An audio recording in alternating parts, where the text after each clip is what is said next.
This is the MMA Takes Podcast. With your host, Brian Petrie. It's been a while. Whatever that fucking song is. What's up? Feels like I haven't been on here in forever because we didn't have a UFC last week, but we got a big one. Conor McGregor, whatever you say about him, it's a big fight card when he fights, right? I'm intrigued by the Dustin fight. I love the co-main event. There's some spots on this card I like. CC just joined us right here. I take a little tinkle. We're live there, Christian, just to let you know. I'm fucking pumped. We got a little new look right now. Hopefully you guys are digging it. I've been busting my ass all week. Not really. I mean, kind of. I'm not good at graphic design, but I try to get it pleasing. Timbo's got his belt. He won the last little competition we did.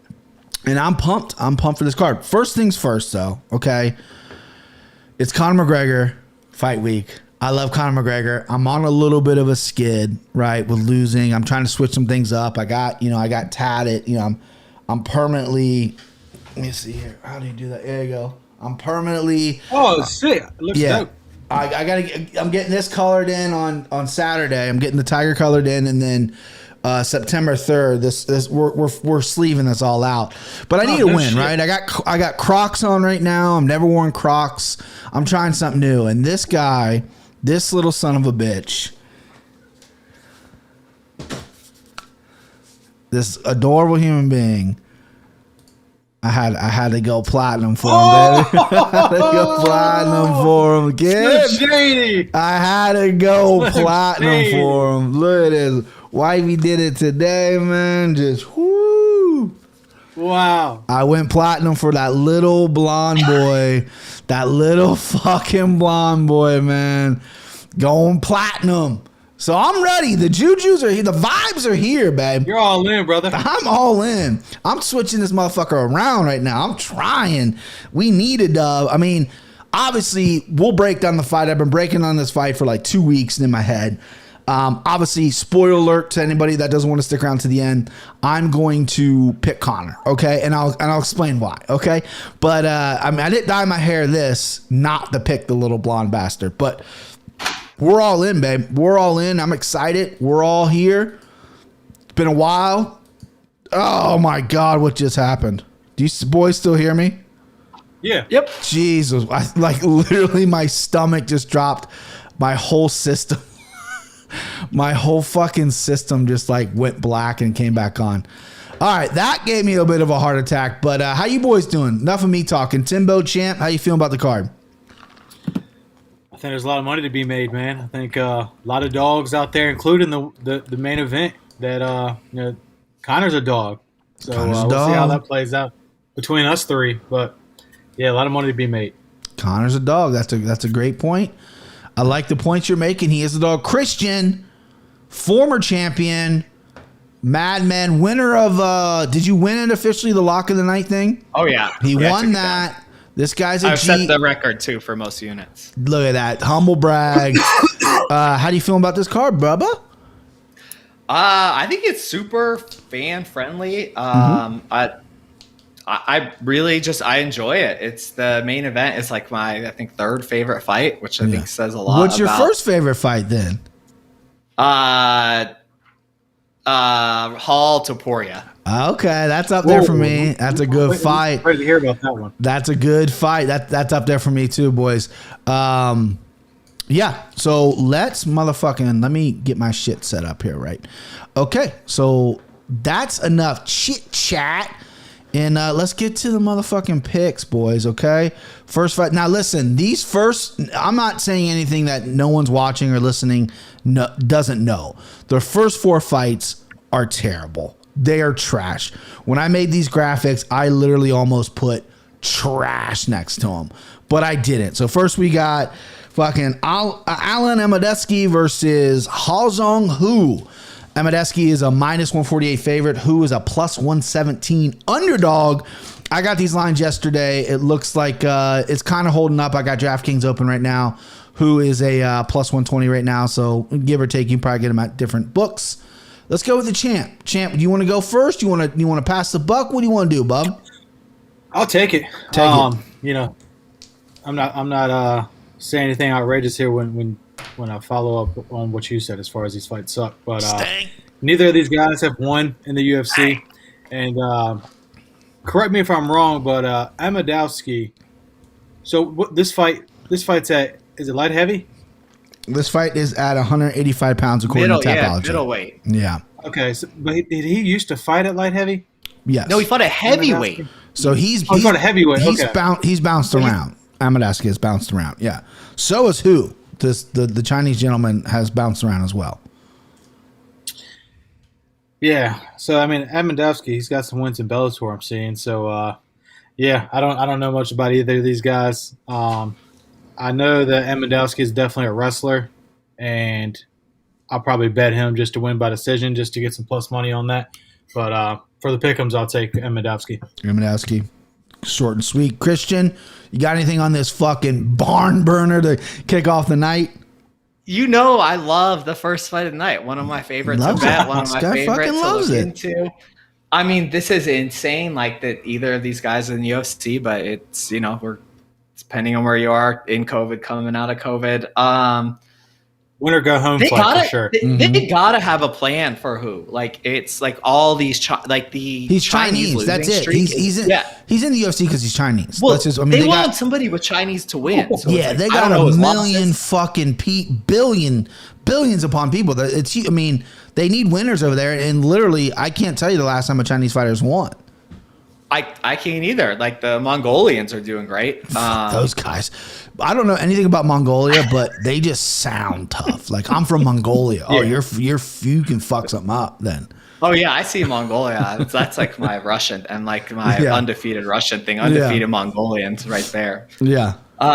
So yeah, I have to think like Modesky is. It's win or lose, like it doesn't mean anything, but maybe they see something in this Chinese guy. Like this is all narrative. I don't watch tape most of the time anyways, but like, I love the first fight night. This will not go to decision. You love can that. Put that in writing. Love that prop. Love that prop. I don't know. It might be, you could parlay it with something else, but yeah, I mean, this thing is, there's a reason it's here. There's a reason I'll take the dog. I'll take the dog here. Why not? He's dog chasing. Ooh. Dog chasing. So I'm not gonna. I mean, I love where your head's at. I love where the prop's at. This is obviously we pick winners here. The prop's a good way to go. It's not going to go to decision. Modesky literally got knocked out by John Phillips. John fucking Phillips. His only win in the UFC was knocking out this fucking bum, who lost to Cyril Asker, and I forget who the other one is. Guy's a complete fucking bum. Before he came to the UFC, looked like he was knocking some dudes out. It's been away from the UFC for a little bit. Again, they're really pushing these Chinese fighters. I get it. China's a big market. And when you're giving me this shitty of a fight, first fight of the night, I'm going to go dog as well. I'm going to go plus 117, plus 120. I'm not going to bet it like Christian because there are plays and I'm trying to be a little more smart with my money. But I don't hate this play as an underdog play because both these guys, we don't know what they really have. If you're out there and you're a capper and you broke down every single fight from both these guys, you got to get a different hobby because you don't need to. You need to look at one fight each and be like, okay, I know where I stand. They don't belong in the UFC. So let's quit talking about it. Let's move on. Me and Christian on the dog there. Go for it, Timbo. Quick thing. My beautiful girlfriend, Ashley Jackson, just checked in with us and said, y'all better put some fucking respect on Wally Zhang's name. Okay. I'm sorry. Champion. I'm sorry, Ashley. You're 100% right. I love Weili Zhang. Or Zhang Weili. I don't know how to pronounce her name. I'm still trying to figure that out. Which one goes first? But you're 1,000% right. I apologize. All right, next up. This fucking name, I tell you what, I'm not even kidding you. I've been practicing. Christian's already fucking laughing. I'll do it for you if you want. Go ahead, do it. Zalgaz Zhumagulov. Zhumagulov. This fuck. What is it? That's pretty fucking good, dude. Zhumagulov minus 360 versus what is it? Jerome Rivera plus 265. I'll go ahead and do this real quick. Jerome Rivera stinks. I've rode this guy twice as an underdog. I thought he had some good submissions off his back. He doesn't. You write stinks? Wait. Okay. There it is. Yeah. Yeah. This I don't know. Tonight? We got a little lag. Yeah, stinks. Oh, Yeah, we got stinks. it. Yeah, he stinks. I've rode him twice as an underdog. I thought he looked okay in the Contender Series. Guy's got no chin, got no wrestling. He's kind of active off his back, not really. Zumagulov has had 2 close fights in the UFC. Once he gets the fight to the ground, I think he's going to be able to. This line is outrageously priced. I'm going to avoid it at all costs. I think it probably can go to decision if you want to bet that prop. I'm just not too hot on this fight. I don't really have an opinion either way, except I think Zumagulov is going to win at -360. That's my pick. Christian, you pronounce his name so fucking elegantly, bro. So what do you got? Who do you like? I love Zongaz Zumagulov. I thought that he might be one of my favorite 0-2 fighters in the UFC. I mean, I thought he. You got to get some new favorite fighters. Well, 0-2 favorite fighters. 0-2 favorites. There could be a guy 0-5. This guy stinks. But go ahead. I'm sorry for cutting you off. Go ahead, Christian. Yeah, like Carlos Condit, who we'll talk about later. He's been on one of those sorts of runs. Carlos. This is a pink slip fight right here. No doubt about it. Like this is they had that wrestling win or go home or whatever. But you saw on my sheet, like I write all this stuff down before. I have Jerome Rivera stinks, and then I have DWCS stinks. I have gotten. I've been burned. I've been burned, brother. Gulov is like a M1 champion. Like I think his last fight, I remember him like taking the first round and then just losing I think it was a close split decision. He's fought actual fighters, but Jerome Rivera stinks, and you'll be seeing him on the Friday nights sooner than you'll be seeing him on Saturday. He'll be back to LFA just like Jorgen De Castro is. Yep. Jorgen signed CSS. I'm sorry. So you're all over. Rivera's at least fun, but I'm all over Zongaz. I'll be betting him. Yeah, you'll be betting heavy. I don't like my cutoff for a straight bet is like minus like 160. So he'll be in parlays. Parlay him up, Timbo. What do you like? You going dog here, baby? Dogs are barking for you. I don't like either of these guys, but I need to suck you off real quick. I need to talk about how. Can we look at this fucking setup in this display? We've got the guys in the octagon. I see you see that? You see that? Combat setup? Yeah. Okay, man. Yeah. Shit. This fight stinks. MMA math. Jerome Rivera got fucking cracked and finished by Tyson Nam. Zumagulov beat Tyson Nam, so that means he's going to win, right? No, but I'll take Zumagulov. Yeah, I mean, it is what it is. I mean, Zumagulov he's currently right now at -135 to win by decision. He's not a killer finisher. Rivera has a chin problem. I see this fight getting grounded. I see Rivera trying stuff off his back, not working, getting frustrated.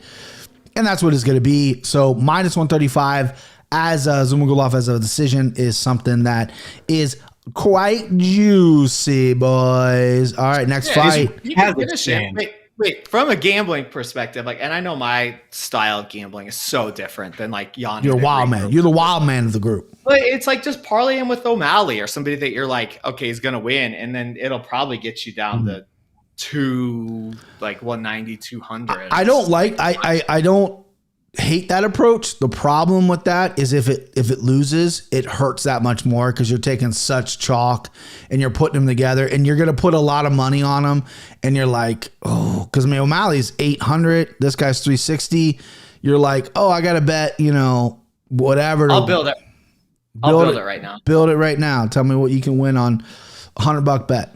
All right, Word. I'll let you take it from here. Oh, you can go on. Okay, yeah.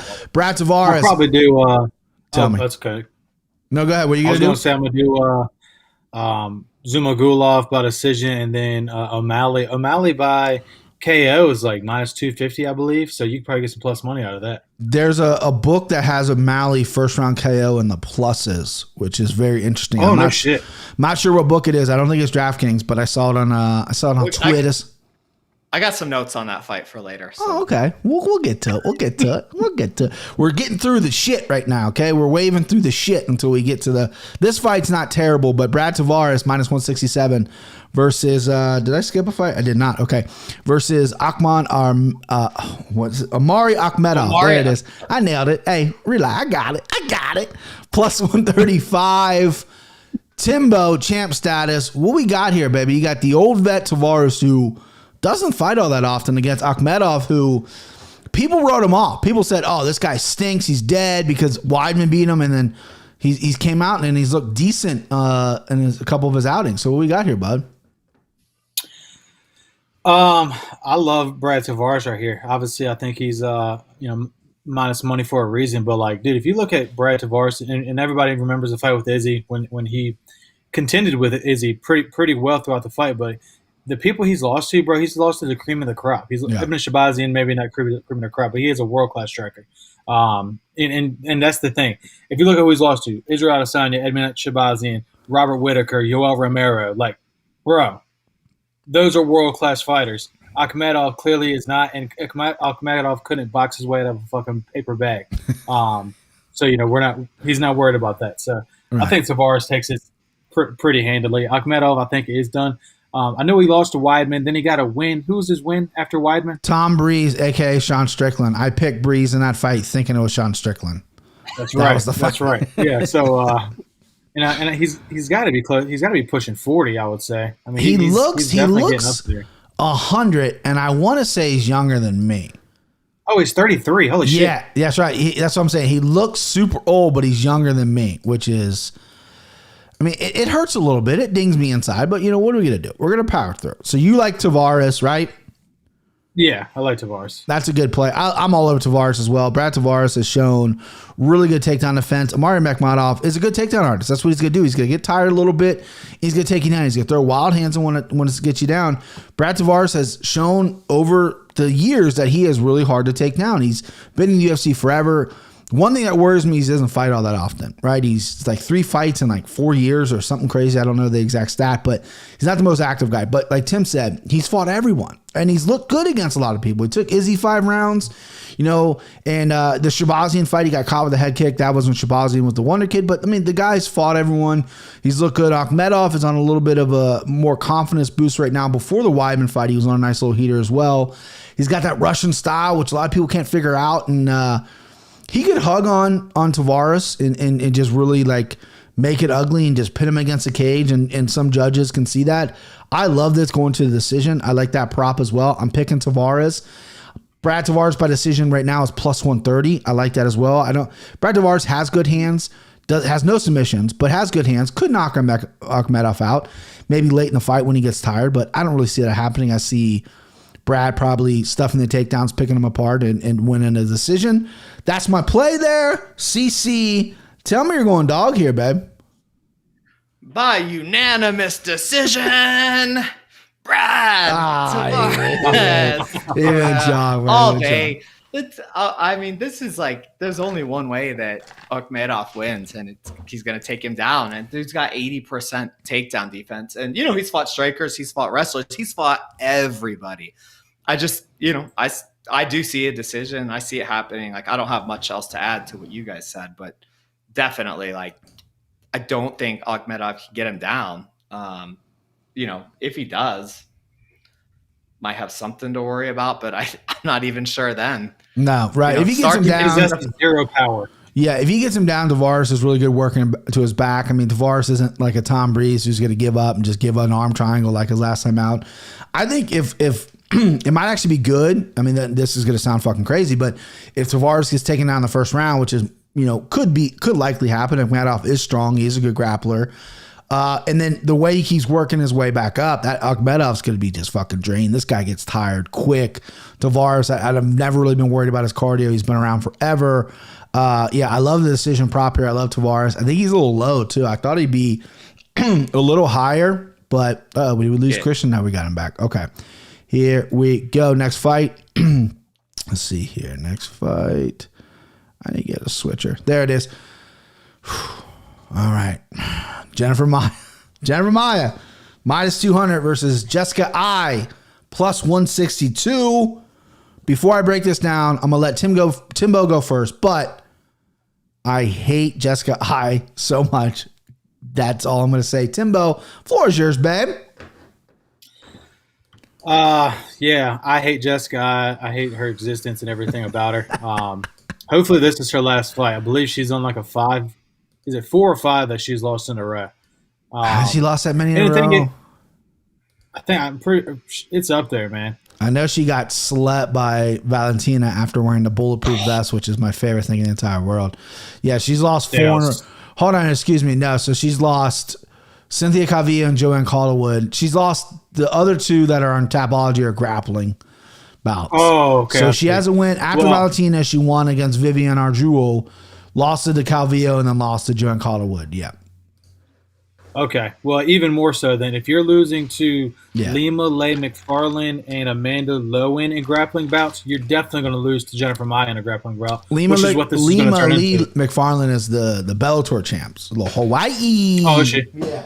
I thought she just lost recently. She did. She lost. I don't watch. She's a young prospect. She's good, but Tim's right. If you're a UFC caliber fighter that has fought for the UFC championship, what are you doing getting tapped out in grappling tournaments? Like, what, you know what I mean? Get your shit together, this guy. Yeah, and Jennifer Maia, I can guarantee, is better grappler than both of those chicks. Mm-hmm. So I think the gambling line obviously would be Jennifer Maia by sub, but that's probably like even money. Yeah, as much as I hate taking Maia. As much as I hate Jessica Eye, she is tough to put away unless you got some crazy power. She's fucking scrappy as much as she is. But Christian, go ahead and give me a breakdown of this fight, bud. Who do you like? Go ahead and tell me you're taking Jessica Eye, man. I'm just praying that Maia will grapple, but she doesn't. She doesn't get takedowns. She has like 5 takedowns ever, I think. Yeah. So it's like maybe if she ends up on her back, that's going to be a good situation. But this is a bowl of spaghetti. It's not great. Meatball. This is the last one. Like I said, we got to wade through the shit, and then we're into some good shit here coming up. Yeah, I mean the thing is, Jessica Eye does beat all but like the elites. Like she's I mean she's a true gatekeeper to the highest level. 100%. The weigh-ins I think for Jessica Eye are important because I think was it 2 fights ago, and she came in just looking like dog shit, and I can't even remember. I'd have to see. I'm not spending all the time. No, yeah. I mean, she fought Joanne Calderwood, and she looked like death on the scale. I know what you're talking about. Yeah, and then got beat up. But yeah, I'm taking Maia here. Like I honestly you flirted with it though. You flirted with Eye there, man. I'm not an OnlyFans guy. Sure. I'm not an OnlyFans guy. I'm not flirting with Jessica Eye. That's going to be part of my breakdown of this fight. So my biggest problem with Jessica Eye is I've told this story before. I've been in the room as her. She came down to Cincinnati. She was from Cleveland, and she was just very obnoxious, and I just didn't want anything to do with her. Her self-awareness just isn't there. The bulletproof vest thing, then getting knocked out. I mean, there's just been several things that when she talks, I cringe.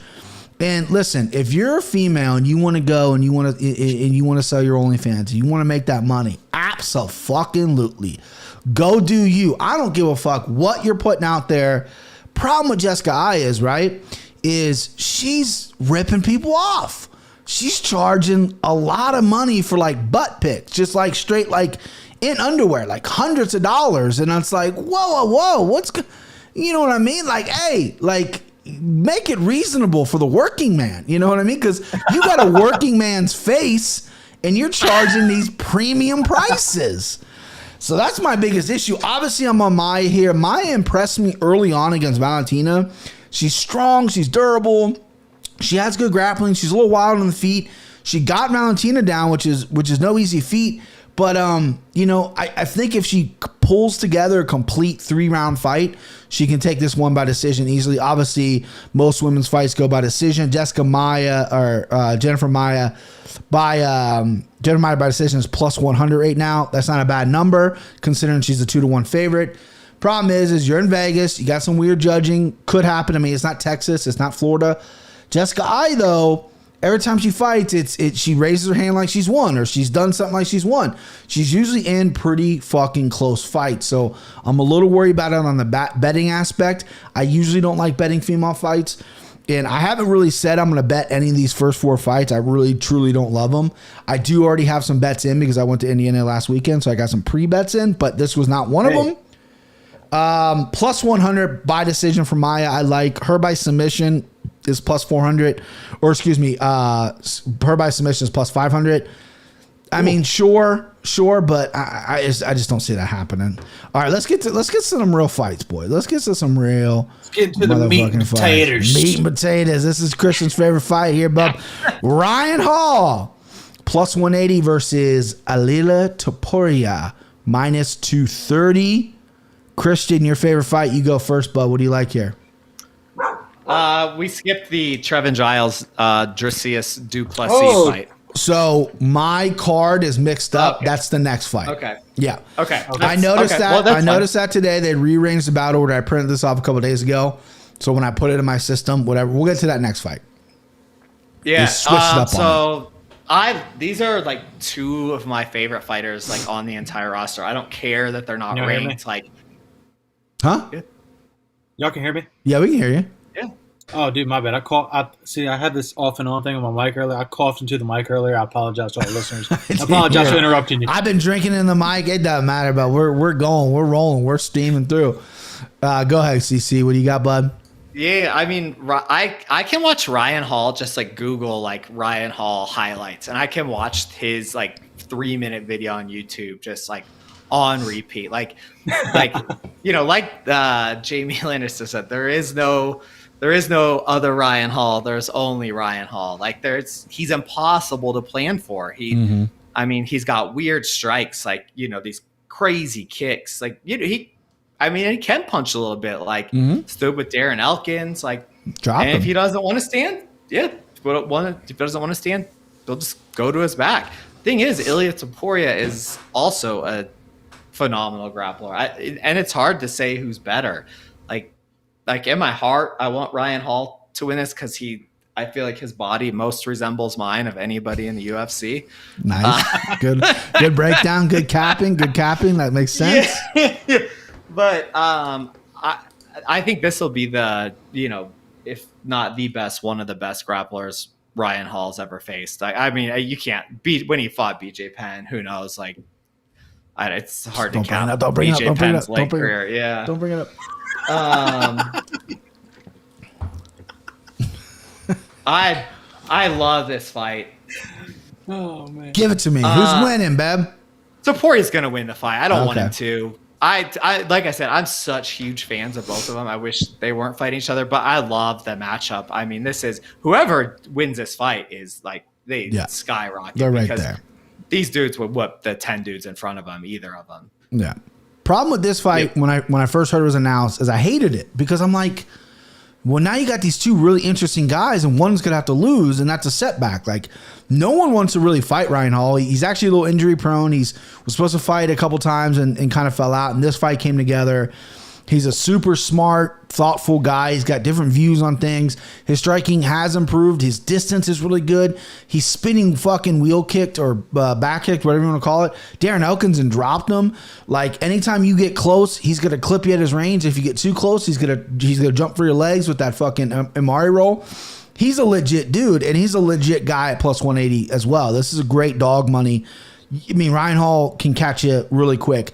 And Topuria is talking about, you know, Ryan Hall invented 50-50 guard. That's his thing. It's, you know, all about your legs, and you enter leg locks, and it's very intricate, and it's a very unique system, kind of like Eddie Bravo's rubber guard.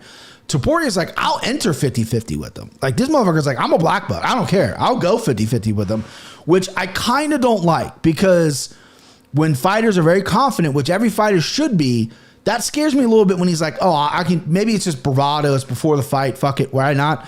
But the path to victory is Topuria is to close the distance, work that body like he did last time out, work those hands, and just put a pressure on Ryan Hall. Ryan Hall always fights at his pace. Mix that up. Make it rough. I think Ryan Hall is a great martial artist. I don't know how good of a fighter he is. I think when shit can get tough, I don't know if he's willing to step up to it, right? And Well I'm going to Poirer. I like this kid a lot. I was all over him his debut.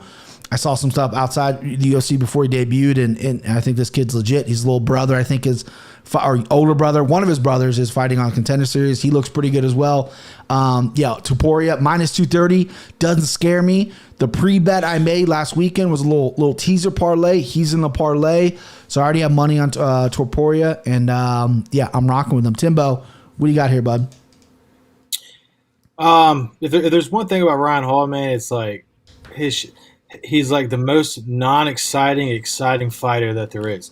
Because like just shit can change so fast. Like he's the kind of guy that crawls around in his guard and like tries to get you to come down with him and like just does all these weird try to sweep things. And Poirer, you know, obviously like you just said, he's a black belt as well, but he's also a violent black belt. And when it comes down to the fighting aspect of it, like he's ready to fight. Whereas you know Ryan Hall looks at it more as an art.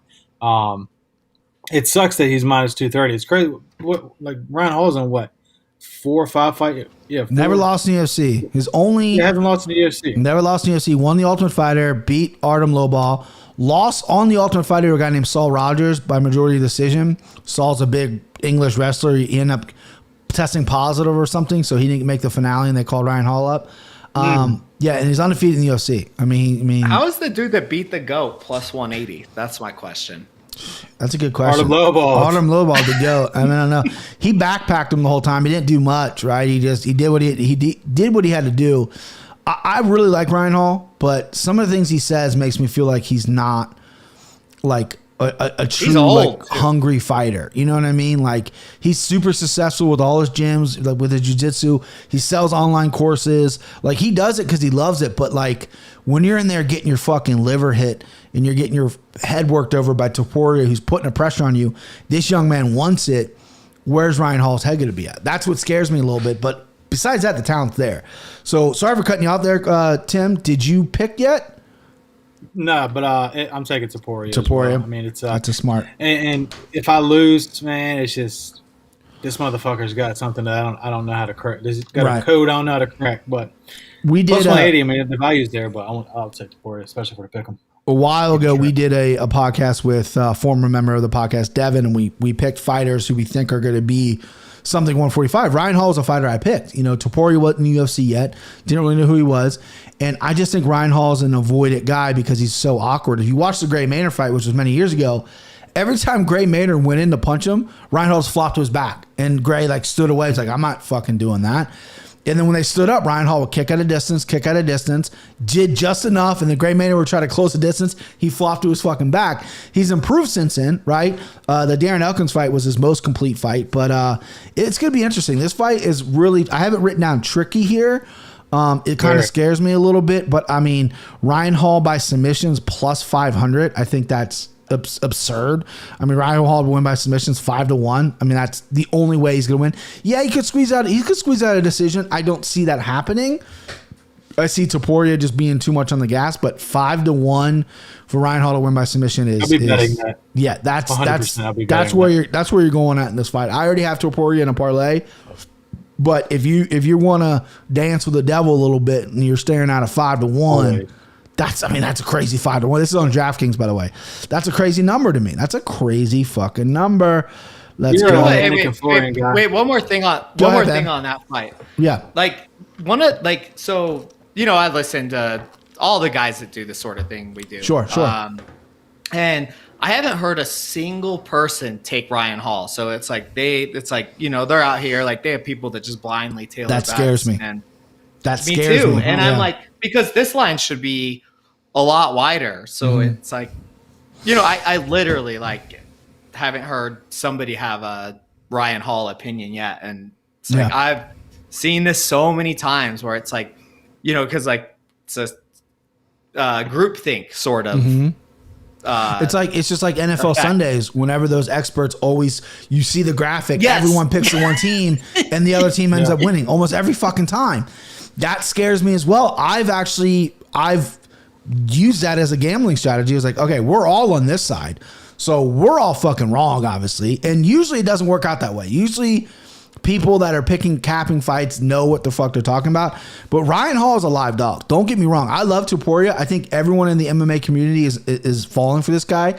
I believe allegedly he was banging Valerie Laredo for a while. So dudes, salute to that guy.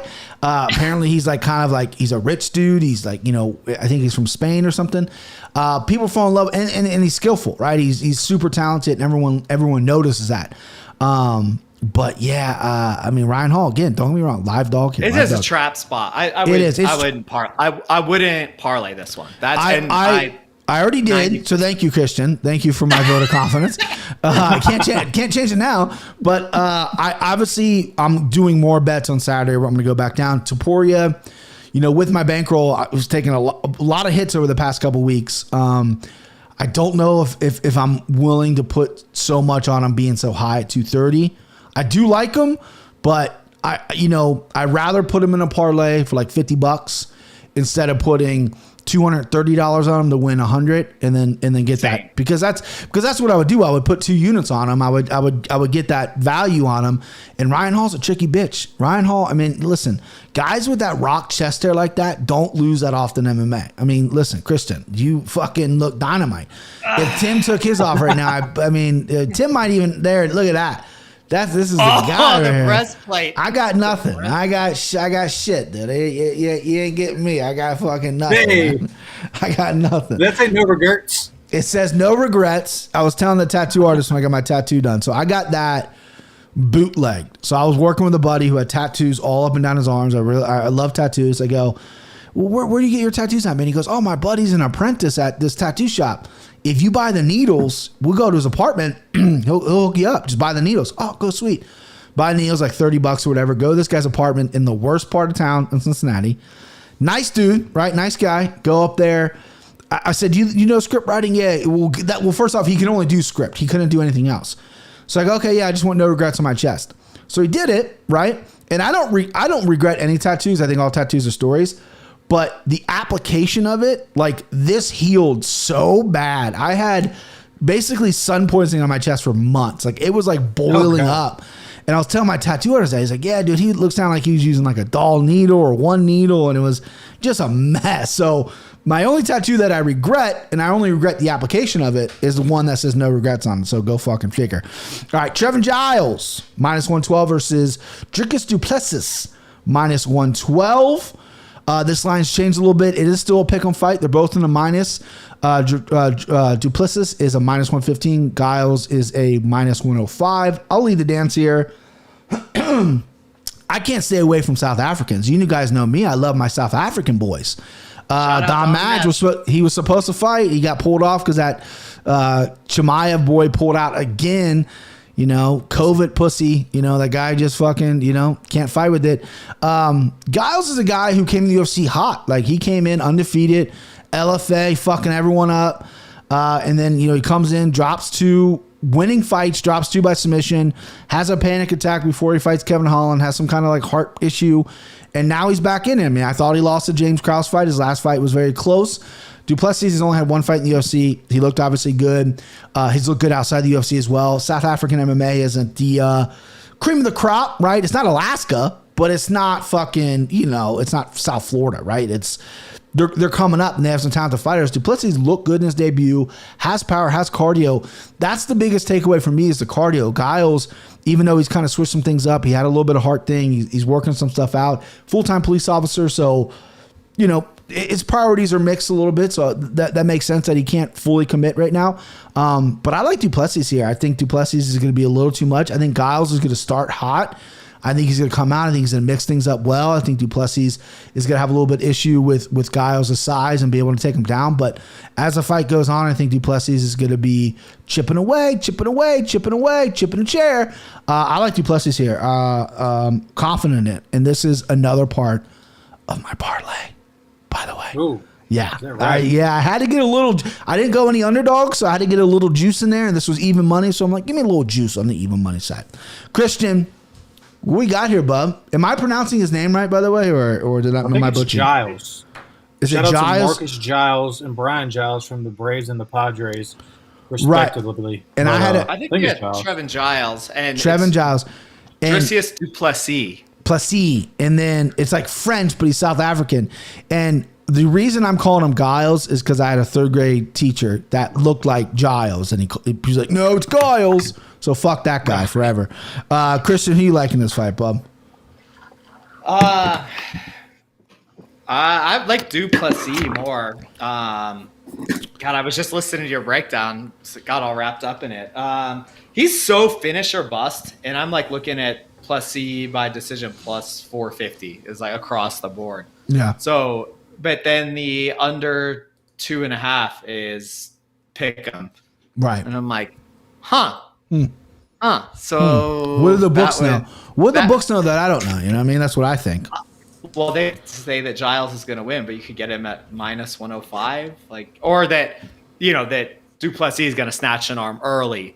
Like he's going to come out like a bat out of hell.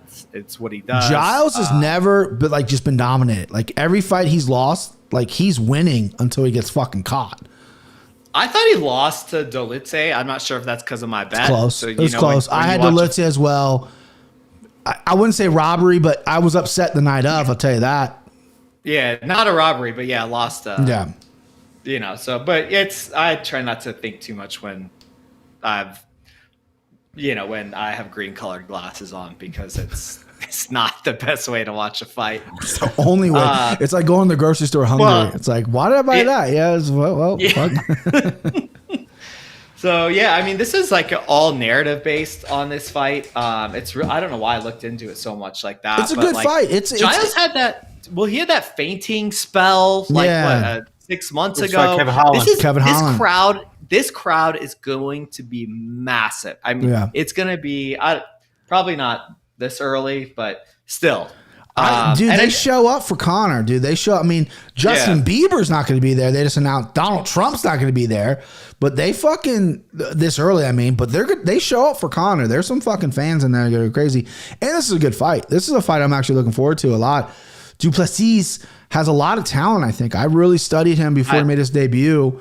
And Giles is a guy who people love before the UFC. He had some hiccups and he hasn't looked great. And obviously Kevin Holland standing in the fucking octagon and this dude's breathing into a brown paper bag. That's not a good look, but he's a talented fighter. Exactly. I don't know. He's a full-time cop too. Is it back-to-back? Oh, you're saying he is? I said he is. He's a Houston cop. Yeah. Yeah. So is Dawkins, and he's doing just fine. Which one, Kyle or Chris? Older. Chris is a cop. He's a Chris is a cop. He looks like a cop. He's got a cop body. Definitely.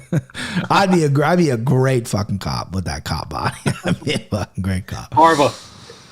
Who do you like here, bud? I think I'm taking Du Plessis. I think if no matter what side you're on, I think you take Giles via decision or Du Plessis inside the distance. I think that's a good bet. I mean I like mean, it's props. a pick 'em, so I mean, you're gonna get great money on any of the props. If you have a good read on this fight, you're gonna get great money on the props. And the pick-ems. That's how I bet it. Or take 20% if you're betting a unit. Just put 20% on your predicted outcome and 80% on talks. Because it's a pick 'em, so why not? This is gonna fuck me because, like I said, I already have Du Plessis in my parlay, and I had Dolitze the final leg of my parlay the last time. So Giles is just gonna be shitting in on my cereal the entire fucking weekend. I guarantee it. But fuck it, deal is done. Timbo, what we got here, bud? Are we gonna go opposite? We've picked all the same fights, everyone except the first fight. First one. You were the opposite. That's gonna keep that strap for you, man, right there. That's gonna keep the strap. I gotta keep my belt, and I really like Giles. I think he's cool as shit. I think it's cool that he's a police officer, but I also question his dedication and the time he's able to put into this with being a full-time cop. And he gets hit, he gets touched pretty well, and Du Plessis will put you out.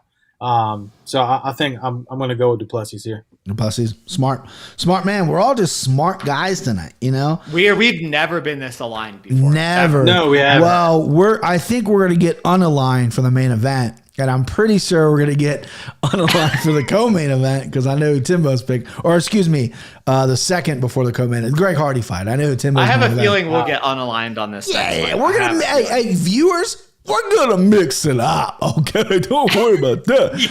All right. Hey, These casuals aren't even. They're not watching right now because they're waiting until the main card starts. 100%. Yeah, they're not even tuned in yet. These guys? Right? Yeah. Like, I don't know this guy, but this is my favorite fight on the card. Next to the main event. I don't know. The co-main event's really good too, but I love this fight. Michel Pereira versus Nico Price. Pereira is a -162 favorite. Nico Price is a +130. Timbo, I'm dying to know who you like in this fight because I think this fight's very competitive. I like the matchmaking here. Oh, Timbo, who you got, bub? I think this has got fight of the night written all over. 100%. It's gonna be violent. 100%. And dude, I hate to keep fucking taking all this chalk, man, but Poirer is a different animal. And trust me, like Nico Price, you're not gonna fucking knock this guy out with a fucking on your back or with an up kick or something crazy. Like, that ain't gonna happen with Poirer. This dude's a fucking Mack truck. He'll hit you like a Mack truck if he's got his shit together. And hopefully with this is a high profile fight. This is a huge fight. You're on a counter card, bro. Like, this is your time to show out.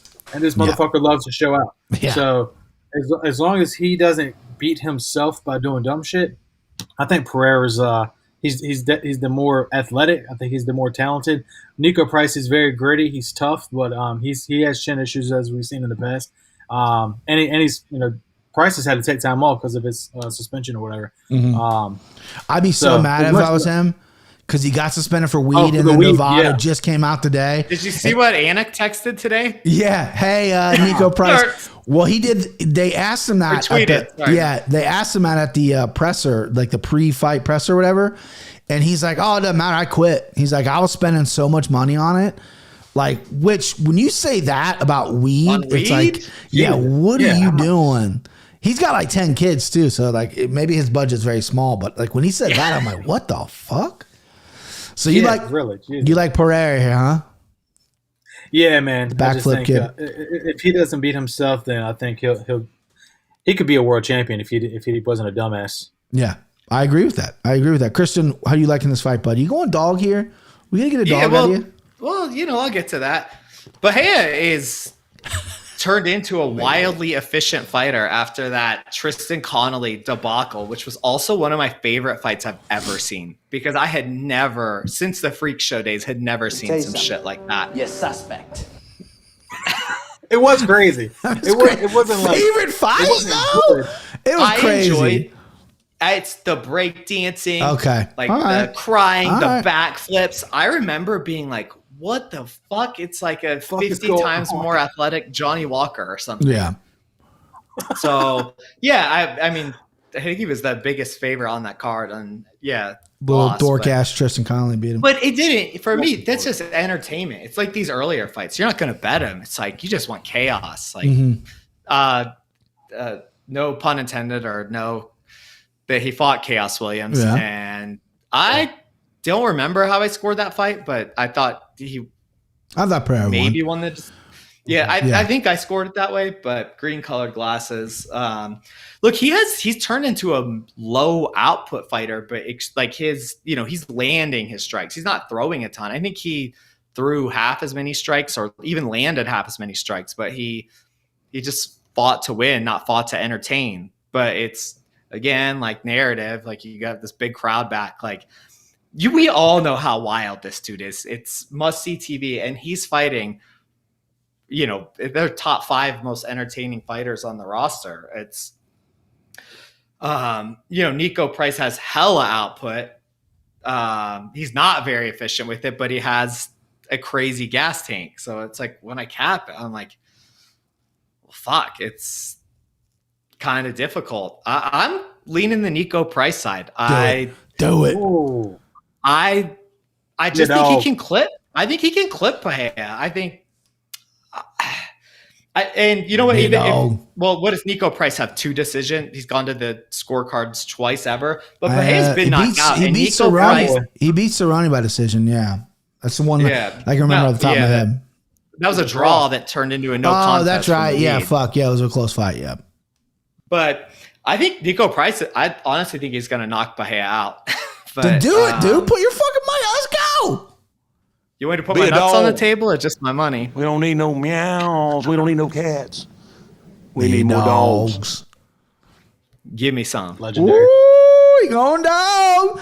If you like him by knockout, I got it right here. Nico Price by knockout is plus 275, a little lower than I thought, because I guess that's really the only way he can win. I'm glad you took that, Christian. He can sub him. Nico Price can grapple. They can both grapple. Right. Listen, I'm glad you took that. You're mixing things up. I appreciate it. We're different aligned, but I gotta tell you, you're dead wrong here. Okay, Michelle Pereira, that dude took fucking bombs from Chaos Williams and just laughed. Dude, he took bombs. Like, this dude's built different. He's gigantic for 170. Nico Price, tall, lankier, pretty big 170. Poirer is going to dwarf him in there. I love his movement. The thing is he got a lot of criticism for the Diego fight, for the Tristan Connolly fight with the antics, with the flipping and stuff. It's fun. You're right. It's 100% fun, but he kind of gassed out. And then he kind of slowed it down. It was like, I'm going to be a little more method. I'm going to pick my shots.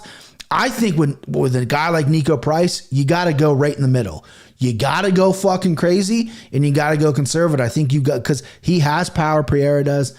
Nico Price is a little chinny, as Tim said. I think Poirer at this number too, I love it. I love him just marching forward, doing some crazy shit. Nico Price is never in a boring fight. Nico Price comes forward, gets hit a ton, and Poirer can crack, man. And I like his chin as well. Poirer by KO is at plus 225. By decision as at plus 250.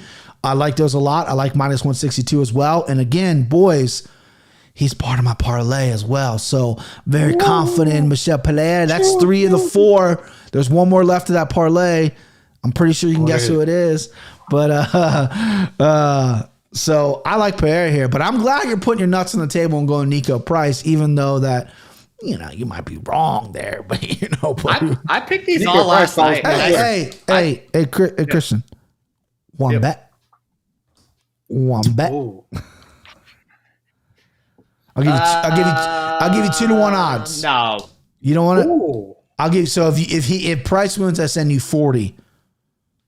All right, I'll take Okay, yeah. If Poirer wins, that won't be. Hey, let's go. Let's gamble a little bit here, baby. It's like that's what those people that love to cap fights like 99 out of 100 times, and I'm like, they only max fight 3 times. You can only cap no one's fighting 100 times. Yeah, 66. It's so 0 or 100. Stupid when people because they want to stretch out the stats. They want it the way they want these numbers to be. Shut up, okay? 9 out of 10 times I beat you. Mature. We don't fight 10 times. No, and that's as a former DFS guy. It's like I understand numbers. It's just like they don't work in this sport. No. Hey, shout out Yanni the Greek. Yanni the Greek. Where's fucking teeth? I got a mold of my teeth back there from when I got my mouthpiece. I want to put them in. I'll look exactly like Yanni the Greek. Yanni the Greek, literally, his capping strategy is he looks at numbers, doesn't see the fighters, so there's no instincts involved. There's no gut reaction. I don't even watch the sport. Looks at the numbers, right? And then goes, which one's the younger guy? Oh, he's younger. I'm going to go hit. Like, he literally picks the younger fighter every time because of these fucking numbers. And it's like, the UFC pays you to go on some show and you literally pick based on a guy's age, which is fine, right? You pick a younger guy. Speaking about that, this is another perfect fight. Max Griffin, minus 190 versus Carlos Condit, plus 150. You got the young dog versus a little bit the older dog, right? I'm going to kick this one off. I love this fight as well. This is great matchmaking. Carlos Condit, to me, he's always must-see TV. Guy's never in a boring fight. He's a fucking dog. He's literally the natural-born killer. He goes in there, kill or be killed. Got a great chin. One of the most underrated chins in the UFC. Guy can fucking take it. He's going against Max Griffin, a guy who I have faded, man. I faded this guy every which way. I've never thought he was good. I thought he was very basic. I thought he was just tough. There's a lot of problems I had with Max Griffin. And then he's kind of made a little turn there. He's still in Sacramento, so he's not with Alpha Man. I'm not really sure who his team is, but he's definitely turned a corner. His cardio's getting better. His body's looking better. He used to just kind of get in there and get in a dogfight. Now he's actually being a little more measured. Enter Carlos Condit, regardless of age and how many fights and wars you've been in, everything you want to break it down, this guy still has really good stand-up. He's coming off 2 straight wins. Court McGee, Matt Brown, both pretty good methodical wins. Court McGee didn't wrestle, which is crazy to me. And then Matt Brown, just kind of plodded around. But Carlos Condit has really good, tricky stand-up. It comes from awkward angles. He's got a great high kick. I mean, he knocked George St. Pierre down with it. He's landed that on Nick Diaz when they fought. He's landed on everybody. Max Griffin gets hit a lot, right? But he's got a good beard. He's got a good chin. This fight broke me a little bit because I don't have many dogs. I only have one dog so far in this card. And as much as I want to fucking pick Carlos Condit, I can't. I'm going Max Griffin here. I'm going chalk. I'm a chalk bitch. Carlos Condit just scares me a little bit because I think Max Griffin can take him down.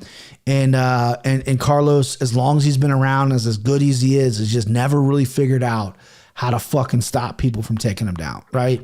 This is also a guy who's retired like twice. He's in and out. He's inactive. Not really sure where his head's at. Not sure what he wants to do. Is he here for a paycheck? He's definitely not here to be a champ. What is he here for, right? I would, if Nick Diaz didn't get the Robbie Lawler fight, which was announced today, not official, I would love to see Nick and Carlos run it back as well. I love that fight when they fought. It was a great fight. It was a battle of a guy who was cutting angles and doing smart stuff, and Nick walking him down. That was one of my favorite Nick Diaz fights. It wasn't the wars you're used to, but anyway, I digress. I think Max Griffin gets this done by decision. My play, if we could give a prop lock of the fucking night, this fight's going to the decision. There's no way they're getting finished. Max is too tough. Carlos is too tough. This is going to a decision. If this could be my prop lock of the night. Okay, I said it. Christian's shaking his head. He's doing his little pen with this. I don't know what he's doing over there. Hopefully he disagrees with me. But yeah, Max Griffin by decision is plus 140. I don't hate it. Christian, you got a lot to say. Tell me what you got here, bud. My God, my notes. I just looked at it. Love the decision play here. And let's just say I'm on the same side. Okay, good. You were shaking your head. I was like, does he know something? I don't fucking know. Like, what is happening? Yeah.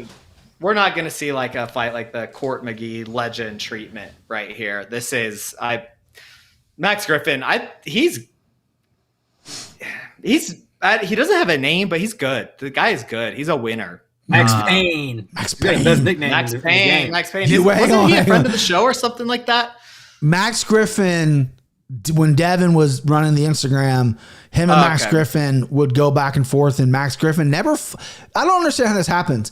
He never followed me, but whenever Devin would post a story, he would always view the stories. It's like, well, maybe he's a fishing guy. Yeah, right. I don't know. Well, it was on the MMA Takes thing, so it's like, why is this guy viewing our shit? And like we've DM'd, and there was gonna be like times where he's gonna be on.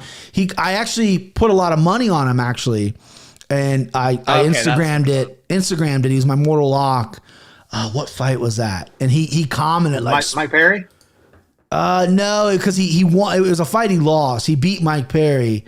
It was Alex Morono. That's who it was. He got fucking knocked around by Morono, and I put a lot of money on Max and Instagrammed him, and he's like, "Yeah, smart money, man. Let's go." And listen, he showed up. I mean, he was in it, but he just got knocked around. All right, Christian, sorry for cutting you off. Who you got here, bud? It's good. Look, Carlos Condit, tough as nails. Like the dude has done it all. Like I've been watching him since I was in college. Yeah, I'm 37 now, so maybe it took me when more is than your 4 birthday? years to graduate college. October 25th. Oh, should be 38. There you go. Holla if you hear me. Look, but it's Carlos Condit is older, slower, whiter. 3 strikes and you're out. Whoa, dude. Hey, man, don't let Chet Hanks hear you say that, bro. It's White Boy Summer. White Boy Summer, baby. Fucking Chet Hanks coming out your neck. This is completely off topic. I actually listened to an interview with Chet Hanks. I saw Chet Hanks on like a red carpet, like doing like a fake Jamaican accent, right? He was doing like that. And I'm like, who the fuck? Like, Tom. Bomba clock. Yeah, right. Like, Tom, what are you doing? I heard an interview that he did, and I think what was it? It was just a clip of an interview. He's actually a pretty cool dude. He's got some swag about him. I love him. I think he's cool as shit. Right. Like I just saw the Jamaican stuff. I was like, Tom, come on, dude. Right.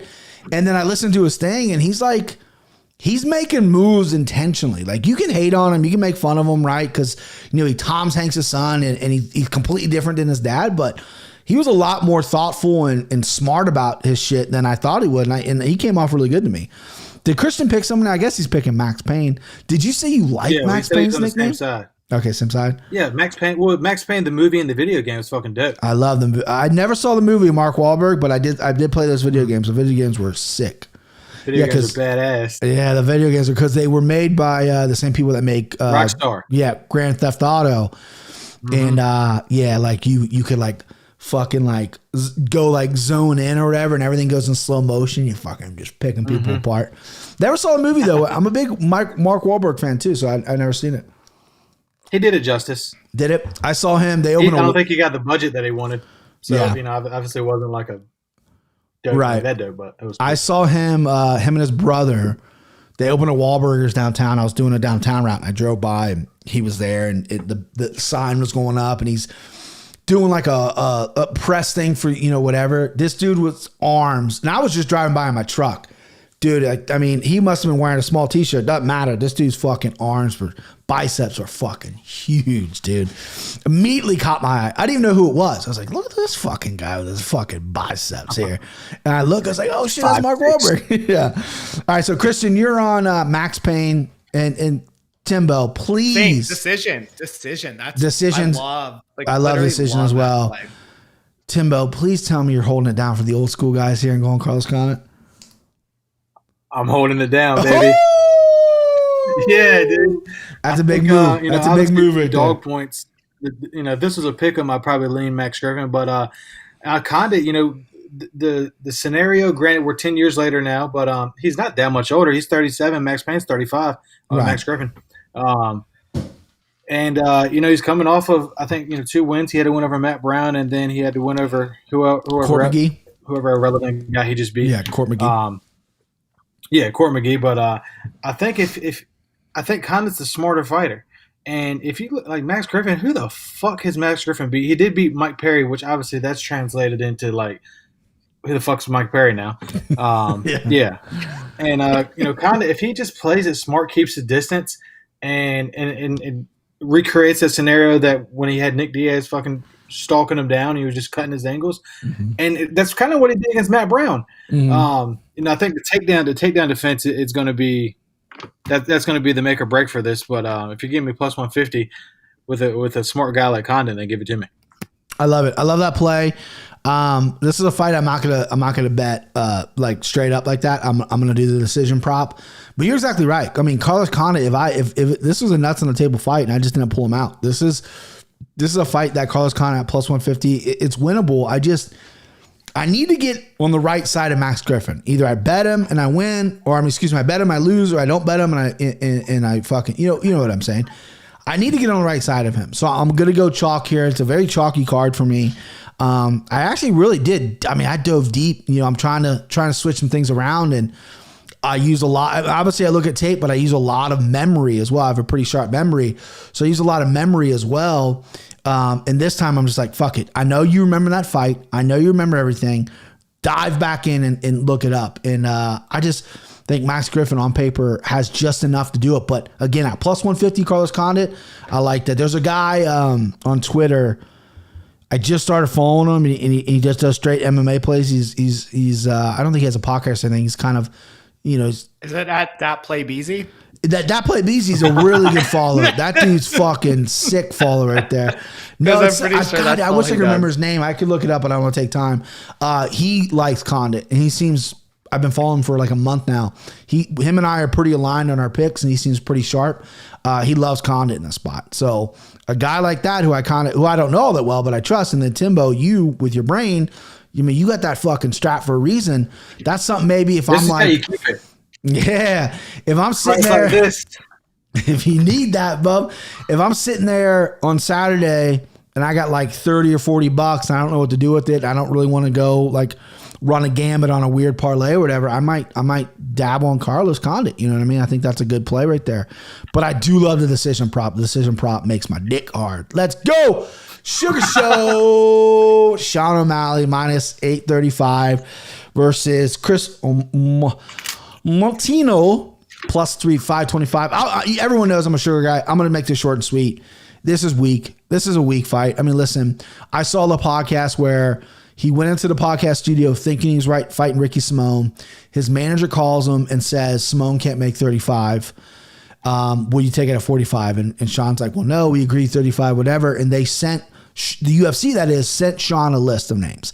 He picked Simone. Simone couldn't make 35. Apparently, he wanted Kelleher. Kelleher wasn't on the list. There was a whole thing. And then his manager's like, yeah, Dana is kind of happy that Simone couldn't make 35 because he thinks that's a bad matchup for you. And like exposing Sean a little bit like, oh, yeah, they're definitely catering to this guy, which is a no-brainer. So you get Chris Montino here. Montino, whatever. 9-4. He's okay, right? I don't know if he's ready for the UFC. This is obviously an early call-up. I saw the embedded where he's signing posters and he's talking and he goes, you know, it's not about winning or losing. I just want to get my foot in the door. That's a guy who's going out there. He's going to go. He's a pretty active striker. He's going to go out there and he's going to try to kill Sean O'Malley within the first 2 minutes. He's not going to be able to catch him. He's going to catch those hands. He's going to get knocked out. He's walking in there saying, I'm going to get in the UFC. Let me go get knocked out by this guy. And that's what it is. I mean, Sean O'Malley, I think, could put him out in the first round. I think sometimes he plays with his food a little too much. He gets a little too fancy with some of his kicks. He wants that crazy knockout. I think his kicks are good, but I think his hands are better. I think that's where his real power's at. I mean, his straight shots are really good. He switches stances really well. But I mean, this is a no-brainer. Minus 835 is absolutely crazy. However, I lied earlier. I do have Sean. I have a 5-leg parlay. I thought it was only a 4. It's a 5. Sean's in it because that's my guy. It's the only way you can bet this fight. Is Christian was cracking those numbers earlier. You put him in. You put this beefy number in a parlay. I mean, there's no one alive. You win $105 opposed to 100. Right, and obviously the props are where you're going to go. Sean O'Malley's a finisher. Montino's been finishing all 4 of his fights. O'Malley, I think, is decent on the ground. I think he's okay. He's not like a world beater, but he's obviously going to knock him out. Sean O'Malley by KO is at minus 250. Yeah, I mean, let's see what else. So it's the first round.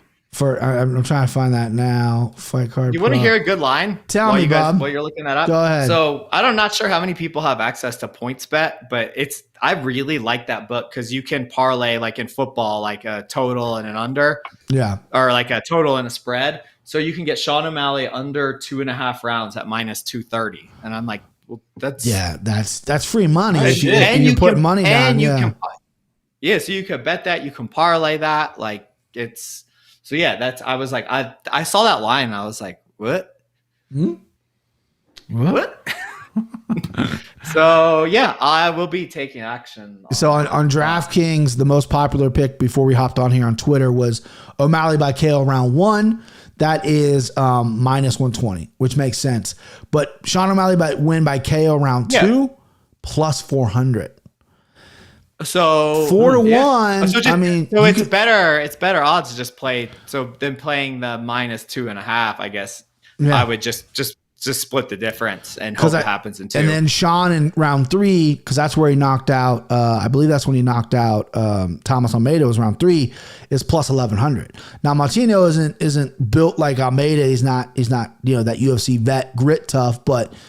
Those are interesting numbers because, again, O'Malley likes to get flashy in that first round, and I think this kid's going to come out hot in that first round, and O'Malley's going to have to maybe play his speed game, and we'll see, though. I'm interested in those props. It's something I'm going to definitely keep an eye on there. Okay, so I got that out of the way. Timbo, who do you like here?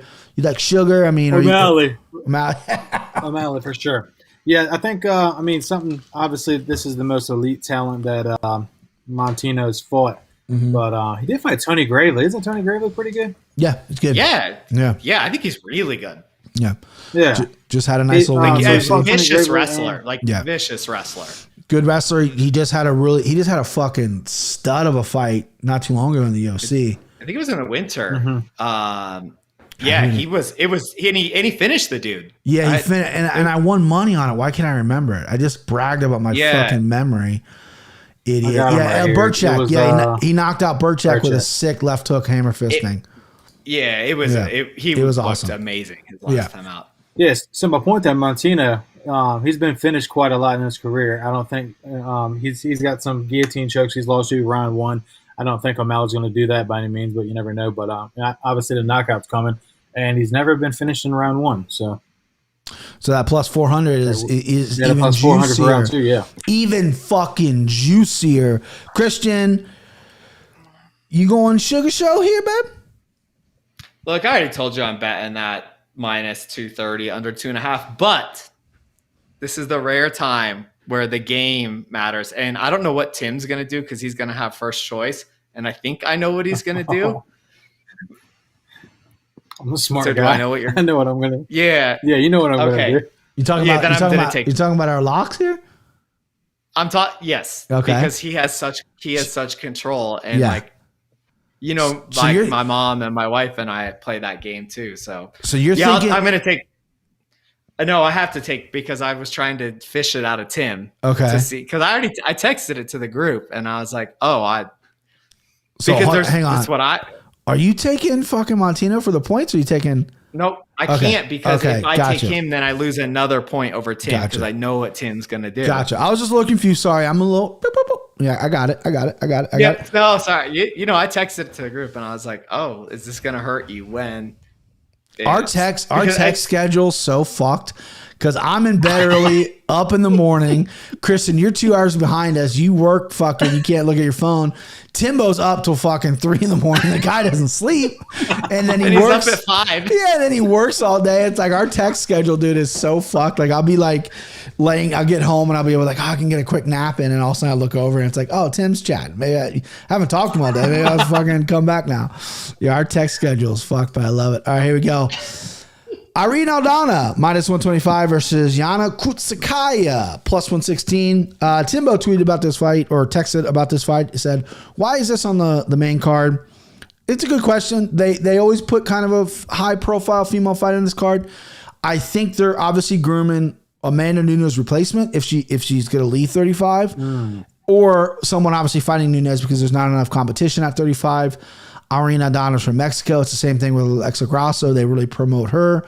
Yana Kutsukaya debuted against Cyborg in the UFC.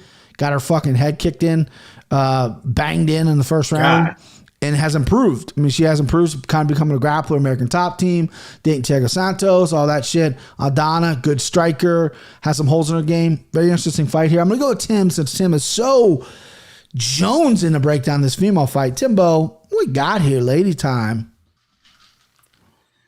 Oh, this sucks. We got Greg Hardy next, so I know you're excited about that. Yeah, I can't wait. Aldana is the Yeah, you want favorite, me to I'm start assuming. with Aldana's this a fair, yeah, minus one. Yeah, You want me to? Christian, go ahead and start it. Why I don't Timbo's? have much. I'm take- taking Aldana. I'll take He's this taking one. Aldana. Okay, All right. Timbo's got Aldana. Go ahead, Christian. Aldana is the most hittable fighter in all of the UFC, but I somehow still think she's better than Kunitskaya. Although Kunitskaya was able to take down Ketlin Vieira, who is like looks like she's 5 classes above everybody else. I'm actually going to be changing my pick. I'm just looking at UFC stats. And like I said, I listen to all the other podcasts. Shout out to the ones, I don't remember which ones it was, that put me onto this, that Aldana is so fucking We don't hittable. shout him out here, dude. It wasn't a lot because he has Unless it's lock of the night, we don't shout out other podcasts. Okay. I bet the best. So Yeah, bet the best. I'm sorry. Strictly MMA, lock of the night. That's it. Lockcast. Gambling podcast, bet the best. That's it. okay. No free ads. I think I heard this on the Bet the Best podcast that There you go. Irene Aldana has absorbed 100 strikes in all of her last, or not all, but like 5 of her last 9 fights. So Really? yeah, over 100 strikes. So I saw what Kunitskaya did last time. I don't spend I like to bet every fight. I'm going to be in the casino. I'm going up to the casinos for my sister's 30th birthday. Where's So up I'm in the not gonna casinos? I'm In Colorado? Yeah, it's like a half hour from where I live. Gotcha. So it's like 40 minutes west of Denver. Gotcha. And I've never been to like a Barstool Sportsbook, but I've never kiosk bet. The only sports bet that I've ever like paper slipped in my life that I've ever placed was Timothy Bradley to beat Manny Pacquiao. Nice. Oh shit. Good hit. In the first fight, obviously, I've placed losers too, but that's the only winner I have. That's the only winner I have. I had the ticket up there. Barstool Sportsbook opened up in Lawrenceburg right when Conor fought Dustin the first time months ago back in January, and I placed on the kiosk and I printed it out And I was like, I want to save this. I'm going to see, because I was like, once I cash, I wonder if I can get to keep it, right? You know what I mean? Because I was going to put it on the shelf. Well, no, I didn't have to cash, so I got to keep it anyway. So I got a souvenir. But the Barstool Sportsbook in Lawrenceburg is pretty sick. It was fun.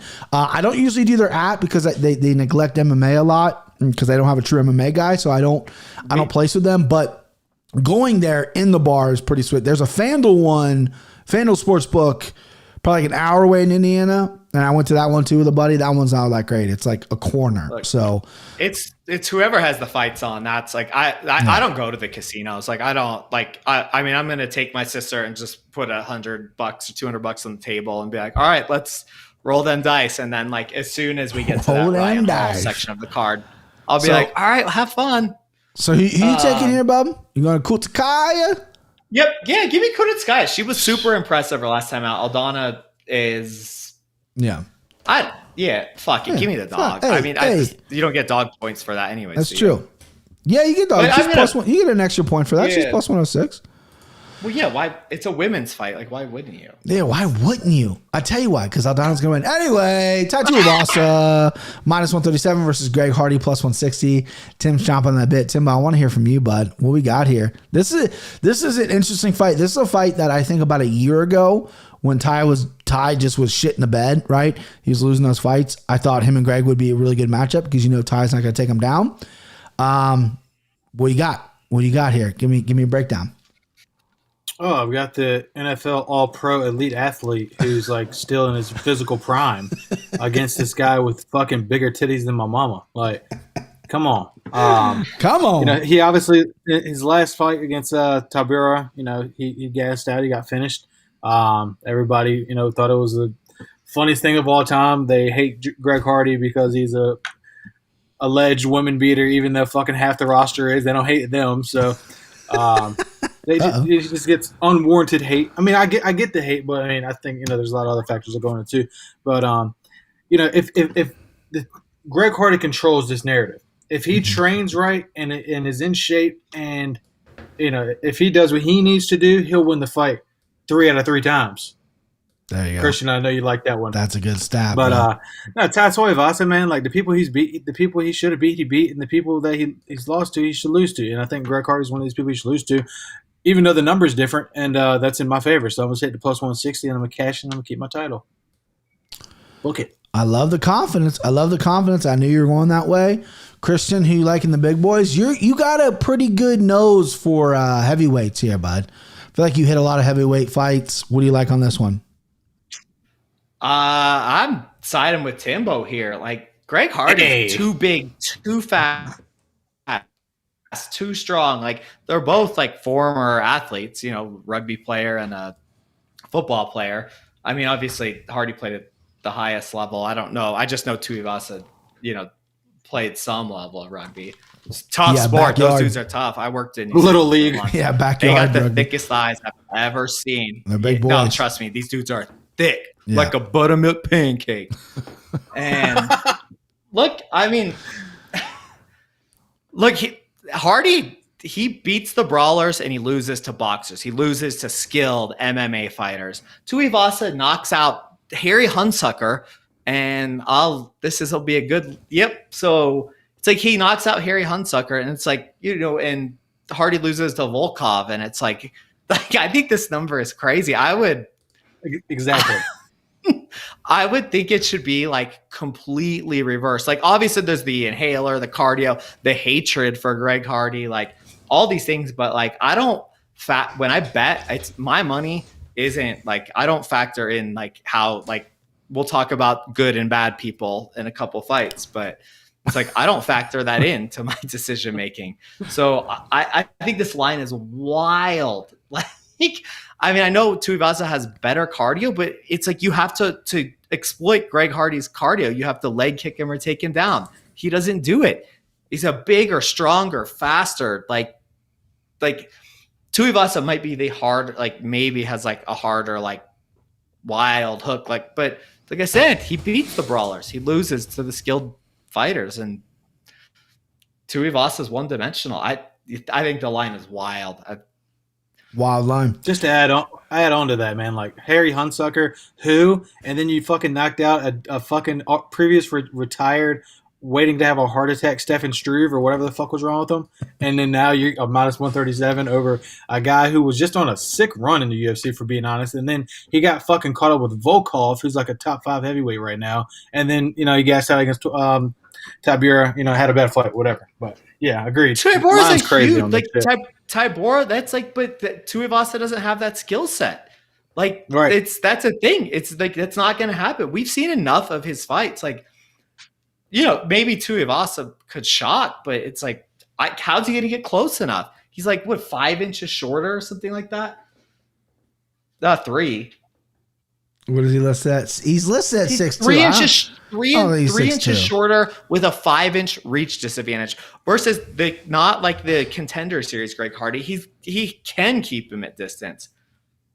It's like, yeah, it's heavyweight. He could always catch him. So give me the dog like I always do. This is mid-level heavyweight. Give me that dog. Listen, yep. Both you guys are making great points, right? I have disdain for Greg Hardy. Obviously, he's done some things in the past I don't agree with, but like Tim said, so it's pretty much half the roster. Problem with Greg Hardy is I don't like him just the way he carries himself a little bit. I don't know why, but you guys nailed all the right points, right? He's a super athlete. Like, not many people can do what he does in all pro. Football is fucking impossible, right? He's giant. He cuts down to 265. He's super. All those things you said are correct. The problem I have is I don't like Ty either. Like, Tai Tuivasa is a guy who I've seen him interact with people. Like, he used to do like a video blog and the way he talks to people and treats homeless people. And he thinks he's the funniest guy in the room when he's not, right? Ty went to AKE, cleaned some things up. He did this camp in Australia, which I don't like. However, Greg left American Top Team, which I don't like. He went on his own. He's like still in South Florida. He's kind of bouncing around. He's kind of doing the Rashad Evans things because Den Thomas is Greg's guy. Den left American Top Team. Greg followed him. He's now kind of getting mentored by Rashad Evans. I don't know where the bodies are coming from. I don't look at this fight of what happened on Tybura. Tybura does that to everybody. Tybura's a fucking giant dude who can lay on you and zap you out. That's his top pressure is some of the best at the heavyweight. Like, he's just that good at it. 6 fights in a row. Yeah, he's just that good at it. Greg had some success in the beginning. He clipped Tybura. My biggest issue with Greg, besides the personal stuff, is I think his power is a little overrated. I don't think he's this killer knockout thing that everyone wants him to be because he's this big, strong, huge guy, and he has that in him, but I just don't know if he's throwing the punches right. He has looked great. The Volkov loss is my most impressive performance by Greg Hardy because Volkov is a legit dude, and Greg got picked apart and didn't quit. But listen, I'm going to go Tai Tuivasa. I've never picked Greg Hardy. It's a personal bet. This is personal. Here's part of my thing. It's like, yeah. And here's what I'm going to do. I'm going to look Tim right in the eye and say, want to bet? Yeah, run it. But I want the odds. You want the odds? I'll give it 2 to 1. I'll bet you without the odds. Yeah. Fuck yeah. Greg wins. You get 40. Yeah. Hey, how about we reverse? I'll bet you on the other one, and we'll just do it gentleman's bets. So the one we talked about earlier. Let me look at my sheet. Are you backing out? No, we were doing Duplessis. What were we? No, hold on. You were on the same die as Duplessis. Oh, no, we're doing Michelle Pereira versus Nico Price. You don't want to do money on that one? No, so let's go straight money on both of them. Straight Close money enough, right? On this one too?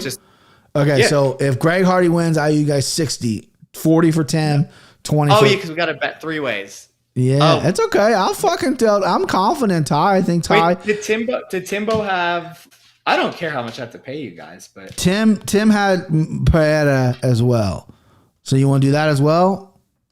Oh, yeah. I don't want to bet. Yeah. I don't want to bet that. Wait. I don't know how it'll work out. Here's what's going to happen. I will bet you, Christian, the Pereira Price fight. Okay? That's straight 20. This fight, I'll bet you again, straight 20. Timbo's 40, and I get 20. Because this is Timbo's guy. Run it. We're running. Yeah, former Cowboy, baby. Let's go. That's right. But no, the one breakdown that's been bothering me is everyone's talking about Greg Hardy gases, which is obviously it's an issue because of how much muscle he carries. And if the fight gets to the ground, he's just a fish out of water, right? If you look at the Volkov fight, he stood 3 rounds with the guy and didn't fucking get gassed because that's what he's used to. The ground game's a whole different animal. Tai Tuivasa isn't taking this to the fucking ground, right? And Tai Tuivasa's gas tank is garbage as well. So when people are leaning on that, it's rough. This is 100% a personal bet, like Tim said. I'm not picking Hardy because I just can't fundamentally. But however, I do think Tai Tuivasa has some skills to really create problems with Greg Hardy. I just don't think Greg Hardy's power's all there. But he's been proven to be able to take a punch himself. Like the dude can fucking take it as well. He's taking some big shots already. Going to be an interesting fight. This is the Greg Hardy fight that I'm most intrigued about because it's a fight that I thought should have been matched up before the Volkov fight. I know Greg Hardy took that Volkov fight very short notice, stepped up and took it, but this is a fight I thought should have happened a little bit ago, and I'm glad it's happening. It's a heavyweight fight that I'm actually curious about, which is kind of rare unless it involves, top guys. All right, co-main event. Hey, wait, shout out because I love my wife, I love my mom, love my wife, my sister. I always wanted the Derek Lewis Greg Hardy matchup. That's a fun one. That's a fun one as well because I want to see. I just would love to see what Greg would do. I mean, because again, no takedowns are happening, and the what people don't talk about with Derek Lewis is homeboy's got a little bit of a chin issue. Do not like get hit. No, he's been knocked out. Lewis, well, yeah, because he fights fighters. He's not fighting retired. You just made a bet with Greg Hardy, bro. Like, back your mans. Don't let your emotions get away in your bets. But emotionally, I would love to see the Black Beast. Yeah. We'll see what the Black Beast does against Gon. I think he's going to lose that fight. But, yeah, we'll see. All right, come in event. Gilbert Burns, plus 125. What did you say, 30-27? Or 50-45. 50-45. Yeah, I think Gon is just too quick. He's just going to dance around. And I tell you what, the one bet for that Lewis fight, I know we're jumping ahead here. But I'm taking Lewis in that one. You can mark it down right now. Mark it down. The one bet that I'd be really interested in is like Derek Lewis, like round 5 knockout, round 4 knockout. It's probably a crazy plus number because that dude just he's like, fuck it, I'm going to start swinging now. And he's got crazy power. All right. That dude has made me so much money. Derek Lewis or Gon? Yeah, Derek Lewis. Yeah. Gon, because I picked against him in the last 2 fights, has cost me a lot of money. Yeah. I did it. Yeah, I picked against him. I like Volkov. Volkov just Gon looked great. Gon looked great, but Volkov just didn't show up. All right, Gilbert Burns versus Stephen Thompson, plus 125 versus minus 155. I'm gonna lead the dance here, boys. And this is a really tough fight for me because I'm actually a fan of Gilbert Burns. I remember many moons ago when Gilbert got signed to fight Tyron, I tweeted one at Temptations10 and said, hey, I got Burns. He's like, I got Woodley. Let's go. And Gilbert Burns really showed out in that fight and showed that, he's not the 55 Gilbert Burns anymore. He's the 170 thick neck motherfucker that can crack and has lights out jiu-jitsu. Stephen Thompson, this guy striking is almost perfect. He's got the unique style. His striking, he has honed it so well. It's so awkward and it works for him, right? His hands are down, so you think you can hit him. And he does get hit a little bit, but it's always rolling or pulling away. And then his counters and his punches are really sharp. It's not like he has the biggest power in the world, but he's so accurate that he can hurt people. Gilbert Burns coming off a knockout loss or TKO loss to Kamaru Usman. Gilbert Burns has been knocked out before. Chin issue, maybe. He gassed in the the Kamaru Usman fight. Got very, very tired. He jumped on Kamaru really early in that first round. Then he got a little excited, a little emotional, and he definitely slowed down a little bit and got taken out. So I think it was more of a cardio than a chin thing. Thompson's going to pick him apart. Thompson looked fucking so good against Jeff Neal, who I got a high regard for, even though I'm physically tougher than him. I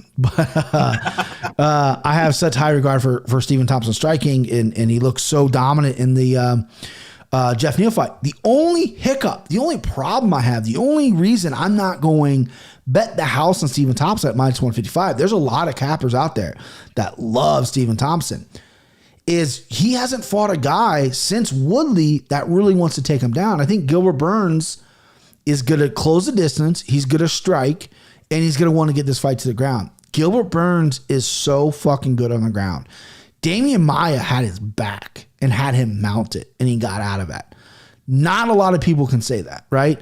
Gilbert Burns used to be Vitor Belfort's only jiu-jitsu coach. And I know Vitor is not this fucking world-class guy, but he almost armbarred fucking Johnny Jones. Basically broke Johnny Jones' arms. Or his arm, excuse me. So that's what causes me to pause, is Thompson hasn't had a guy that's jumping at his legs since Woodley, and he lost those fights. One was a draw, the one he lost. But I'm going to go Thompson here. I'm going to go safe. I'm going to go chalk. This is a fight that I'm really looking to bet as well. I don't have any bets in yet. This is a fight that I like Thompson straight up. I like Thompson maybe by finish as well, just because Gilbert Burns does have maybe some chin issues. But yeah, I like this matchmaking as well. This is a good matchmaking. So, Christian, who do you got here, bud? I went Thompson. You're on mute, brother. Wonder Boy. Oh, sorry. You're delayed big time. Oh, yeah. Wait, how about now? Thanks, Topology. You're good. Tapology fucked you. You and your PC. You got Wonder Boy? So fun fact, if you have Xfinity, you're supposed to go get a new router every year from them. You're just supposed to bring it in, which I never heard, or Comcast, whatever. Yeah. And you just bring it into the store, and so I'm like, because we just upgraded our internet, and I'm like, this is the worst it's ever been. So that always happens. Real quick story. The other night, my wife runs in thinking like I was dying. So we had a really bad rainstorm. The power went out last week for like 14 hours. The next day, our gutters were clogged up because all the fucking dead cicadas in a downspout. So I didn't know that, right? So I'm laying in bed going to bed. It's like 10 o'clock at night, and I felt like my dog was pissing on the floor. And I go, is that motherfucker? So I get up, right? I'm in my fucking underwear. I pull my flashlight on my phone up. Water, it's still raining. Water's leaking through the window in the bedroom because of the right above it. The gutters were just, whatever. And our internet stuff was right there, and we got really good fast internet. And I'm like, no, and I like dove like a grenade because the water hadn't touched it yet, and I pushed it out of the way because it was like right by the window. And I was so dramatic. My wife's like, what the fuck? She's in the kitchen. She hears this 270-pound man just dive on the floor, rattled the fucking house. She comes running in like, wait, everything okay? And I was like, yeah, the fucking window's leaking. They're going to get the internet, the router wet. She's like, I thought you were dying. I thought someone snuck in the house. No. I went, no. Like, that's how important it was to me. I have Spectrum. They're great. Shout out Spectrum. They're expensive, but I got like 500 gigs internet, and like it's fast. But yeah, so that's bullshit that you got to switch routers every fucking year or whatever it is. Well, I didn't know. We didn't know. Molly just went there to return because chopped up again. We the antenna thing, but yeah, it's been working like shit ever since then. This guy was like, you should bring your router in like once a month. Yeah, this is the first time you've ever been choppy. Timbo, your internet's pretty good. Who do you go with in Virginia there, bub? I got Xfinity as well. Xfinity? Comcast. Yeah. Nice. I think a lot of it's our change, and like we probably do need a different mode. So I try to stay local. We had this company called Cincinnati Bell, and they came in, and I live in a cul-de-sac, and everyone has internet, right? We're pretty close together. This guy comes in, he's like, well, and I was paying for like 50 megs or something, whatever the speed is, which is like, my buddy got me a deal, and I still thought that was too slow.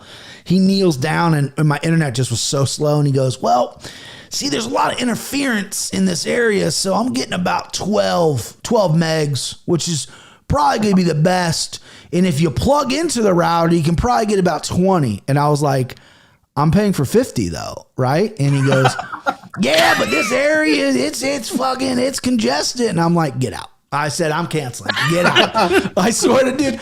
My wife was like, you were so mean to that guy. I was like, I don't care. Get out. And I called Spectrum, was like, hey, you know how I canceled? I was just kidding. Come on back. Like, fucking, I need fast internet. I mean, we like literally like the cable is just for the Bengals, but like literally everything I do is just relying on internet. Like, and like literally I dove and saved like it was my fucking daughter drowning. So that's like obviously how important it is. So we got off the rails there. We're having fun. I love it. Kristen, did you break down this fight? I know you said Wonder Boy, but do you have any analysis that you want to give? Yeah. So like, I mean, I'll make it quick. As quick as I can. Do what you gotta do. Do what you gotta do. Wonder Boy doesn't get taken down. and it's like he's got that karate stance, and it's like Gilbert Burns isn't the greatest at taking people down. So it's like the way I see the fight, that weird karate stance. It's like, what's he gonna do? Russian? Like you want to rush Wonder Boy? Right. I mean, like obviously, end up on your back. It's like, Yeah. I definitely I was worried when Gilbert Burns clipped Usman, but it's like he clipped I feel like a lot more every time. Like it's like a title fight. It's like somebody gets like, oh, it's like, everybody's been hit before. It's like, yeah, it's like shocks you a bit. So I mean, I don't. This is another one where it's like borderline. Like I would where I would straight bet it. Not always my style, but yeah, I think Thompson's so crisp at striking, so good with his movements, like so good at controlling distance. And it's like, yeah, if Burns comes in wild, it's like that's the worst thing you could do. Yeah. And I don't see a path to victory for him. At least like with Thompson, like I see a knockout or a decision as a path to victory, and I only see Burns winning by a knockout. Or I don't think he's gonna. He doesn't get taken down, so he's not gonna sub him. So yeah, I like Thompson. I like him a lot. I know he's a popular pick, and it's like, you say when you hear everybody saying the same thing, but it's just like, how's he going to get there? Like, he's old, age is on Burns' size, but give me Wonder Boy all day. I'm not sure I'll bet him next time, but Wonder Boy by KO is at plus 275. I don't hate that. And I think if Gilbert Burns wins, because the Anthony Pettis Wonder Boy fights in my head. I know that might have been like a 1 million shot where Pettis knocked out Wonder Boy, but Gilbert Burns by knockouts plus 550, which is interesting as well. Ooh, but I think that's the only way he has to win. What's fight ends by knockout? Fight ends by knockout? I don't know. FanDuel has that line, I know. Plus 210. Tell me. I guessed 210 is what you said? Yeah. Price is right, baby. I'm still so new. I never get on fucking best fight odds. I don't get on that, but I'm on DraftKings and I'm so fight goes a distance, yes, no, they're pretty even. Fight in first 60 seconds of round one. That's interesting. Yes, plus 400. I can't find it. I don't want to take up too much time. Sean O'Malley first 60 seconds. That was the one I had all kinds of bets right now. Yeah. Sean O'Malley to win the first 60 seconds is plus 500. That's not bad. I mean, I don't love it because I do think he's a little bit of a slow starter, but yeah. Hey, it reminds me of that Kevin Holland. It reminds me of Kevin Holland, Charlie Ontiveros. Yeah. Like where you're just going to see. Yeah. And who knows? It could go the distance and like I can look like a fool, but it's like, yeah, I'm not going to toss $20 on it to win 100. Sean O'Malley, the one thing I meant to mention is his coach is a jiu-jitsu coach. His head coach, his hype man, his gas man is a jiu-jitsu coach, and he really prides himself on having good jiu-jitsu.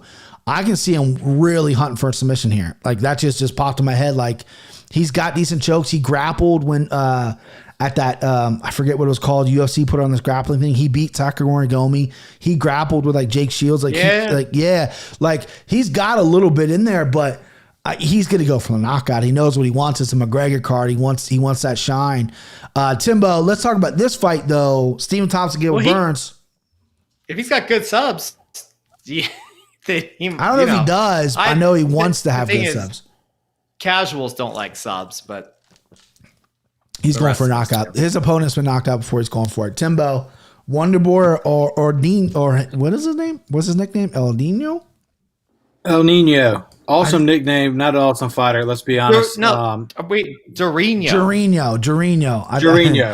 El Nino's fucking Gilbert Melendez. Excuse me. Shout out to Gil. But yeah, it's Thompson all day, man. Like, let's be honest. Like, Burns was just like a product of the situation of COVID. Like, he had no business fighting for the title. He fought like prior to beating Tyron Woodley. I think like his best fucking win. He had Gunnar Nelson, and then I think Gunnar Nelson was like his best win. And then I just remember him getting starched by Dan Hooker, which was at 155, but still. And then you beat a washed Tyron Woodley, who hasn't. And then you got starched by fucking Kamaru Usman. I love Thompson here. I think he's much more skilled. He's got a takedown fucking defense of 78%. Gilbert's only got a 35% takedown accuracy rate. Like, and that's the you're not going to strike with Wonder Boy, so you're going to. I think he's going to get.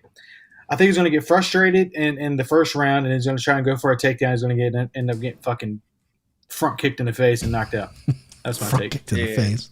Yeah, if you're a Burns better, you take like I think round one. Just you saw the way he came out against Usman. I think that's a good strategy, like a viable strategy. Not the one I'm going to take, but I think if you're somebody that's on the Burns side. And Gilbert, a lot of people too. Gilbert, look, I don't know if he has a really gas problem, but like we said about Greg Hardy, Greg Hardy can go 3 rounds standing up because that's what he's used to. That's his muscle memory. Gilbert Burns more of a grappler. If he really tries to wrestle, which again is something that I didn't really bring up, I said I was worried about Thompson getting taken down, but you guys are right. Gilbert Burns isn't like a world class fucking wrestler that should go out there and really do it. He could. I mean, it's not impossible. But Gil Burns also, if he works longer for takedowns, it's gonna tire him out that more. Stephen Thompson's never been tired ever. The dude's born in 5 rounds. So this is the way you guys broke it down, like all your inputs and everything. Like I was already on Thompson. It's giving me even more confidence on Thompson as well because I got 3 days really, Saturday before I can place my bets. But this is something I'm gonna listen back to and realize like when I go down there and I want to go. Who's going to be my multi-unit play here? Who do I want to put a lot of cash on? I got to remember back at this one right here, this moment right here. All right. Enough of the bullshit. Bring the slime ball back for this card. All right. It might come back. It might come back. All right. Sounds like you already got one with those 4. Yeah, there was 5. I forgot O'Malley, and my other one's McGregor, obviously. So I got McGregor at minus 106, so it wasn't plus. He's now plus 108. I think he has gone up. I think money's going to be, any McGregor fight, money's going to be coming and going, and lines are moving when the Irish come in town. Right now, currently, he's at plus 110, so he's gone up since I got these lines. So McGregor, main event, trilogy, Conor McGregor, plus 108 versus Dustin Poirier, minus 130. Currently, that is an old line. Dustin Poirier is still minus 130 on DraftKings. Conor McGregor is a plus 110. Timbo, you're the champ. I'm going to let you break this down first. I'm nervous even talking about it because Conor's my guy. Floor is yours. Yeah, it's tough, man. It's like the most anticipated fight. Like other than I think Nate and him would do bigger numbers than this one will. And I'd be curious to see the outcome of that. But that's for tomorrow. This is today. And Conor being a dog, man, it's just crazy to see. Like fighting at lightweight, Conor being a dog. What's Conor's record at lightweight? Could you? It's horrible. I think in the UFC. It's 1-3. Okay, 1-3. That's okay. No, okay, excuse me. It's 1-2. Khabib and Poirier. His only win was against Alvarez. That's one because I thought the Nate Diaz was at 55. That was at 70. It's 1-2. Yeah, you're right, Timbo. Yeah, so it's it's. I'm rocking with Conor. It's the dog money there. You look. I look at the changes he made from the first Diaz fight to the second Diaz fight. If you give him that opportunity to make the change, I think it's fair to say that he's going to make it. And it's not a very hard game plan, dude. Just don't get fucking leg kicked, or just do something different. If he wasn't getting leg kicked, bro, he was on his way to knocking Poirier out. He was hitting him with some solid shots. He won the first round, in my opinion. He was cracking him. And you lose your legs, you're gonna lose the fight. You can't walk. You can't fucking stalk somebody down without your legs. So I think he just makes the adjustment. He either checks the kicks or throws his own kicks or obviously does something different. He's with who's his striking coach, Kavanaugh. He's still with Kavanaugh, right? Yeah. Okay. They'll make the right adjustments, and I think Conor's going to get it done. Obviously inside the distance if he does get it done. Because if it goes 5 rounds, obviously the second Nate Diaz win 5 rounds too. I don't think he won that, but I think he gets it done. Dustin's had chin issues in the past. And granted, those were a long time ago. But I mean, Dustin gets hit. Go back and watch the Dustin Hooker fight. he puts himself out there, and if you put yourself out there against McGregor, and he hits you in the sweet spot, you're going night like you did in the first fight. So give me Conor. Shocked by that, by the way. Christian, who we got, bub? Man, I blew this. I lost a lot of money on Conor the first time around, and like I was just like, he's so skilled, he's so elite. Poirier is decent. And then when I watched that fight, I was like, man, this dude has spent 4 years on a yacht, like drinking, carousing, and like I felt like it really showed.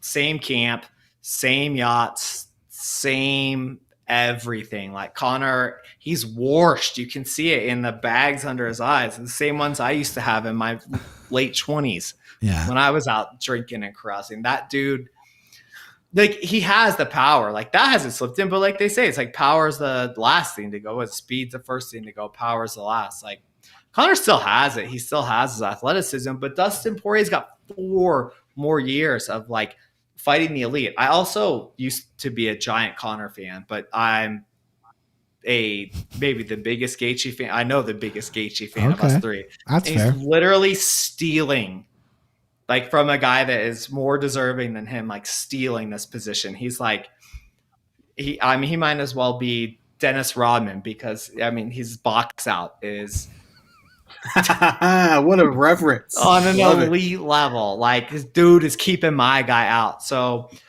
yeah, I think Conor is not very good. I think Dustin Poirier is going to sub McGregor in this fight. I love that you think that. That's so crazy to me. I sent that to the group text and been quiet about it since, but it's something I'm going to be betting. And I can see it, because it's like, if it goes late, like, I could definitely just, a simple like rear naked choke. It's not going to be like, any sort of fancy submission, but it's just fancy. Yeah. Yeah, sorry, man. I never trained grappling. I look at it and I just look at the fighters. I'm like, Dustin Poirier hasn't had a submission since 2012, so he's due. He's due. No shit. He hasn't had a submission since 2012. Well, he had that lock on Khabib, and that obviously didn't work. Yeah, he had a good he made a joke because he jumps the gilly, and he's never submitted anybody by the gilly, but apparently he's got a good one. He had a fucking tie on Khabib, but Khabib's just a different. Khabib probably got choked out, prayed to Allah, and fucking woke up. That dude's fucking different. Right. That shit'll work on Conor, though. Like, it's like, Conor's not, I don't think Conor's super bad, like, if he's on top, but it's like, I don't think Dustin's worried about being on bottom. And it's like, even if they get into grappling, like, it's just the wear and tear on Conor. It's like all I can look at, shout out Yanni the Greek, all I can use is the data that Conor does not go like long, and like, he just is not proven to win. Right. In long time. Zombie proved us wrong. He proved us wrong a couple weeks ago, but there's always one-offs. There's always outliers. So he's done. Yeah. No changes, no nothing. Conor is Conor. We saw this fight 6 months ago, and like, tell me what's different. Like, Conor rode a few more miles on his bike. Give me a fucking break. He probably rode less miles. Poirier, book it. Oh, so bear with me because I got a lot of thoughts in this fight. I got a lot of thoughts. You guys thought I was kidding. I literally DM'd Conor my thoughts in this fight. So everyone's big takeaway. Take away the leg kicks. The leg kicks are the problem. Obviously, the leg kicks were a big deal last time. Conor hasn't really fought. I mean, he fought Cerrone, but hasn't really fought since calf kicks became a thing, right? They're fairly new, and he obviously was like, what the fuck is this? This hurts. And then he tried to check it like traditionally. You pick your leg up to check it. It still gets your muscle. Really, the only way I've seen to avoid to check a calf kick is just to avoid it. Conor in that fight with Poirier was so teed up and so convinced that he was going to win in the first round that he just charged for it. And Poirier did a great job of slipping, ripping, and then throwing those leg kicks. Conor won the first round for sure, but you could tell at the end of the round the momentum have swung because Conor started reaching with his punches, and Dustin Poirier, one of the best counter strikers in the UFC at 155, and started countering with his check hook and those leg kicks. The check right hook was money. That's essentially what set up the knockout finish. Was Conor jumped in with his leaping little right hand uppercut that he does and just got check hooked, wobbled, and then Poirier finished him against the fence. So with that being said, Conor needs to come out, and everyone wants him to do the karate stance, the old Conor. I just want to see him mix it up more. He used to be very dynamic with his striking. His kicks were great. He had 1 foot in boxing Manny Pacquiao and 1 foot in the UFC. He thought he was going to get through Poirier, maybe fight for the title, and then box Manny and make millions and millions of dollars. He said in interviews before the Cerrone fight that the Manny Pacquiao was going to happen. Boxing striking is so different than MMA because of the kicks. And Conor used to have great kicks. Like, he opened up the first fight with Poirier with a fucking spinning wheel kick. Like, or a hook kick, excuse me. Like, the dude has the skills, but regardless of checking the kicks and getting rid of the kicks, because I don't know if there's someone out there who's really been able to check calf kicks yet. You have to dig down deep, like Santiago Ponzinibbio against Miguel Baeza, who's a really good kicker. Ponzinibbio got his fucking leg chewed up. And Paul Felder says, it's just in your mind. You got to move past it. Fucking move past it. As long as you don't get that nerve where your foot deadens, move past it. Just take it, right? Ponzinibbio did not switch stances, and he kept marching forward. Conor's got $100 million in the bank. Can he fucking march forward with all that pain? I don't know. But the biggest stage is Conor is an elite striker. He's not an elite of like Israel Adesanya, but Adesanya switches stances so well that you're never going to see Adesanya get his leg kicked up, ever, because he switches so well. Conor is at that level where he can switch, but he never does. He wants that left hand back because he wants a left hand power shot. So in my breakdown is what I literally DM Conor McGregor is switch it up a little bit. You can go southpaw. Switch it up so he doesn't know what leg to kick. Can you read the exact DM? Let me see. Yes. I think I might have. I don't want to hear a pause. You know what's funny is I think I might have deleted it because I was so embarrassed. Oh God, hold on, my phone's giving me feedback. Yeah, I deleted it because I was too embarrassed. Did you delete or unsend? I deleted it because I couldn't read it anymore. I was too embarrassed by it. Let me see if I sent it on my personal account. Tim's never deleted a tweet. It was a DM that I just Twitter delete them for me. And it was funny too because I got all these DMs of like me DMing fighter. Oh no, I deleted those too. I had a bunch of DMs of me DMing fighters, but they never responded, so I was embarrassed by that. Anyway, back to this. I'm sorry I don't have the DM. I'll find it on somewhere. So Conor, I think, needs to switch stances. Go ahead. When you're done, when you're done, can I make? I actually have bring up whatever you want. I'm gonna kind of wrap this up here a little bit. Right. I just think he needs to switch stances. Yeah. I think he needs to be a little more patient. In the Nate fight, he rushed. In the first fight, he rushed the knockout. Realized Nate's built different. The second fight, if you watch those early rounds before Conor slowed down, he was very methodical. He landed some really good shots on Nate, dropped Nate, and didn't rush in and really kind of pace himself. That's when he needs to do a Poirier. However, he needs to be a little more urgent because I think Conor, no matter how many bikes he rides, no matter how many fucking McGregor fast programs he starts, he's not built for 5 rounds, right? He's just not. Poirier is. Poirier thrives in the pocket. He thrives in the countering game. He thrives in the wars because he's been in it. While Conor's been selling whiskey, Poirier's been in there with fucking Khabib or whatever, Gaethje, fucking Dan Hooker, which was an amazing fight. Like, he's been in there with these guys. So obviously I'm picking Conor McGregor. He's the final leg of my parlay. I got him at minus 106. He's plus 108 right now. I'm going to rebet him as well. I think Conor needs to keep it simple. I think he needs to do forward pressure, and I think he needs to be smart. And if you rewatch the first fight, which I did a bunch of times, Dustin Poirier is a great counterpuncher. But you know who's a better counterpuncher? Conor McGregor. Dustin Poirier likes people coming in. He kind of does a Philly shell. He likes to move his head a lot. You look at the Gaethje fight. He moved his head great. Gaethje was throwing big shots, and he was ducking them all. He wants you to come into his zone. He likes his back against the cage. He likes throwing shots. His confidence in his chin is gone through the roof. Since Michael Johnson slept him, he's been wobbled in there, but that's like a mental thing. He's persevering. So I think Conor needs to be a little more urgent, but not as urgent. Watch the leg kicks, obviously. Maybe throw some leg kicks of your own. Switch your stances up. Confuse Gaethje because Gaethje only does southpaw. That's where southpaw versus southpaw. That's where the kick was open. Go righty, go traditional, go southpaw. Mix it up. Throw kicks to the body, to the head, to the legs, whatever. Really mix it up and wait for Poirier to come to you. and then counter, because Conor's timing and his head movement's great. I mean, the knockout over Jose Aldo was just lightning quick counter shot. It was incredible. And if you watch the first fight, Conor was countering Gaethje so well. I know that was a million years ago. And in the last fight, Conor just rushed in and was like, oh, I knocked Cowboy out in 40 seconds. I'm going to go knock this guy out in 40 seconds too. Fuck it, right? And Poirier's like, wait a second. No. I'm a different dude. And then when you saw in the first round, when Poirier landed that first real counter, he went, well, I got you. So I'm excited as fuck. I think this is the fight to make. I think winner fights for the title. Dana said it. If Conor loses, it's going to hurt his brand a little bit for sure. He needs to win fights. Boxing's dead if he loses. I mean, maybe he could box a Paul brother, but he's just too undersized. But he always has that Nate Diaz trilogy in his back pocket, right? He always has that fight in his back pocket. Everyone's going to want to see that no matter what. Nate and Conor can both lose their next 5 in a row.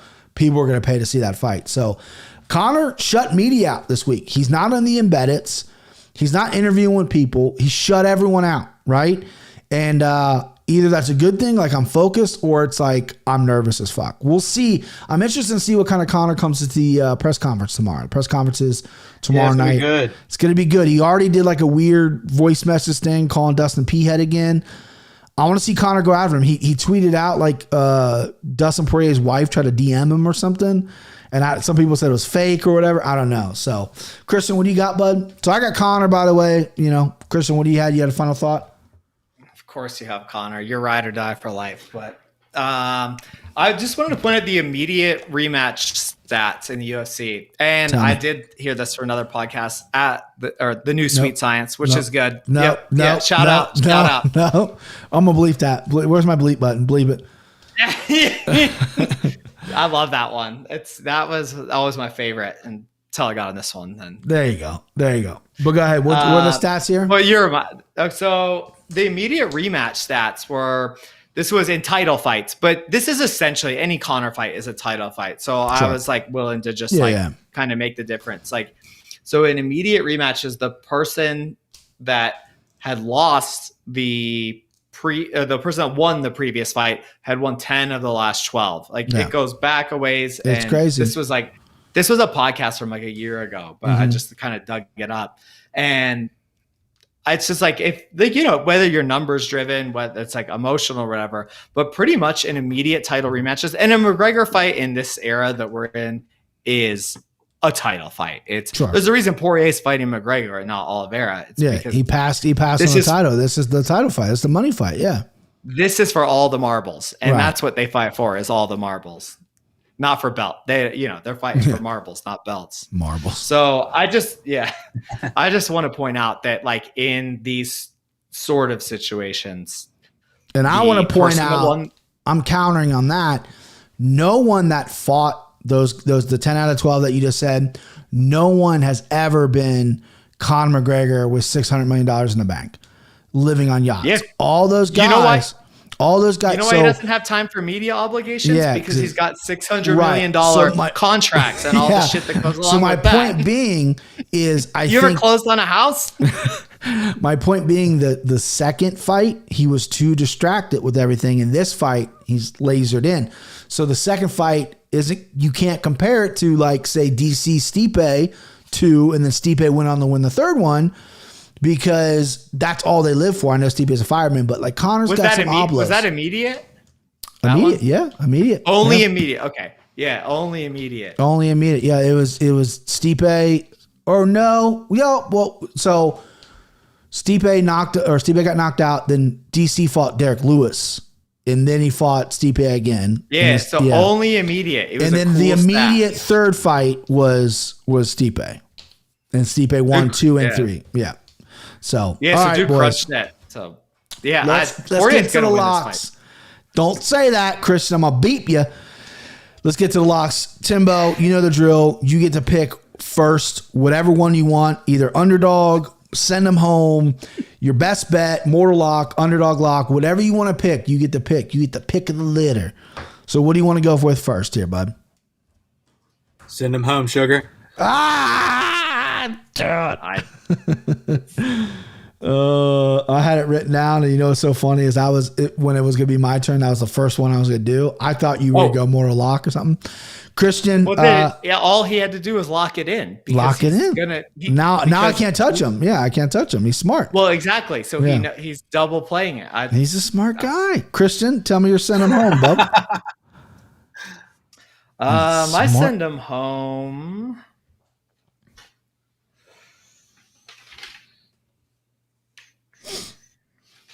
Man, I guess I have a lot more decisions on this one. Give me Poirier. Poirier, send him home. What a fucking bloodbath of a pick that is. All right. My send him home is going to be wrong marker. Is going to be Stephen Thompson. I was very confident. Sugar, again, people were listening, first time listening. If you don't know the setup, we play a game. He can't pick what I pick, all that stuff. But I wanted to let it be known on the record that I do think Tim send him home is a killer. Send him home. Going to be in the money. If you're going to play Sugar, you should go send him home. That's a great play. And if you're listening, Christian, send him home with Poirier is complete dog shit. That ain't going to happen. All right. So we got our send him homes. Christian, I'll let you go, bud. Do you want dog lock of the night or do you want mortal lock of the night? What do you want to pick? Mortal, please. Give me your mortal, bub. I'll take my guy Zalgaz Zhumagulov. No one else is going to take him. You can have him, bub. That's fine. But I tell you remember, Jamie Malarkey. You're right. Listen, when I get a little cocky and I start dancing on you, you fucking style on me. And Mortal Lock, and I can't even pronounce it. You're so elegant with it. Timbo. Yeah, but your style. And hey, don't worry if you lose anything this week, because those royalty checks for that they're going to be coming in. Well, I'm going to win our personal bet. So that's at least going to pay for dinner Sunday night, which is going to be good. All right. Timbo, Mortal Lock here, bub. Who do you like? Oh, shit. Brian contorted this so he gets his way at the end. What? You want me to go Mortal Lock? I'll do it. Oh, no. No. I got mine. Let me. I've picked last twice in a row. What do you mean I get my way, man? Come on. Bro, you're dog lock. Oh, your dog. Oh, I get my dog lock. Yeah. You guys know who I'm going with. That ain't nothing new. Yeah, that ain't nothing new. I got a backup though if you want to steal it. For my lock of the night, give me your best bet. He's the best. I love it. Your best bet here, bub. Shit. Give me it's down to either Brad Tavares or Stephen Thompson. Give me Wonder Boy. I have him as my send him home, bud. Can't touch him. Oh, you got Wonder Boy just send him home? Yeah. Send him home. Wonder Boy, bub. All right, give me Tavares. Tavares, okay. Yeah, because I probably buried that a little bit. I would just want to address to the audience that I do think Sugar, I know we do a little competition here. The main goal is for everyone to win money. And I think your send him home is the best, obviously. So you're going to go Brad Tavares, Mortal Lock. Wait, why didn't you just take Sean O'Malley as your Mortal Lock and your send him home? He could. Tim could double up on that. But he could spread the points out too. It's too late. It's too late now. But if that's what I thought your strategy was. So if somehow Sugar loses, Tim's going to get like -5 points because he's so high. So he's not going to lose. But yeah. So if I could go back knowing he did that, I would take just for the game. Again, like we could focus on betting and fix I love that. You're so listen, Christian plays all Christian cool. wants the strap back. Dude, I know. He plays it cool like, I'm just here to gamble and have some fun. This dude's playing the game. He wants that fucking belt. He wants that strap. He loves it. Who out there wants to challenge? Come on and get some. He wants this little icon right next to him, bub. I love it. All right, my Mortal Lock. Oh, it's down to 2 guys. My Mortal Lock is going to be Michelle Plata. Mortal Lock Plata. And then obviously underdog locks. I kick it off. My underdog lock's going to be Conor McGregor. That's no surprise. Timbo, underdog lock. I got to ride with him. Give me the NFL All-Pro that's still in his athletic prime, Greg Hardy. against the fucking guy with huge tits My favorite and a thing really weird tattoo. is every time you talk about Greg Hardy, you gotta Those are mention the Polynesian All Pro traditions, that's too. still in his fucking prime. Yeah, that guy. I love it. All right, Christian, underdog lock. Who you riding with, babe? Bro, you gave me a perfect opportunity for a dog I picked. And maybe like I like bigger dogs. I could pick a small one, but give me Nico Price as my dog I knew you were going that. for a mortal For your for a underdog mortal lock. dog send off. So we have a $20 bet and we're locking off underdog mortal. Man, Christian. I mean, literally, I'm just gonna have the wife film me just fucking dancing every time I win. Just fucking. All right, boys, listen. Always fun. I was so excited to do this. It feels like it's been a while because I know we only do pay-per-views, but awesome stuff. I mean, we went 2 hours. This is as long as we've ever been. I mean, it's 11 o'clock at night. I got to be up at 5, and then I got a fucking bullshit doctor's appointment. So, boys, always the best. Follow my guys. Temptations 10's right there. That play Beezy. We got the picks. We got the money. I have to bet the best 3 as well. Two more sleeps. Let's go. 2 more.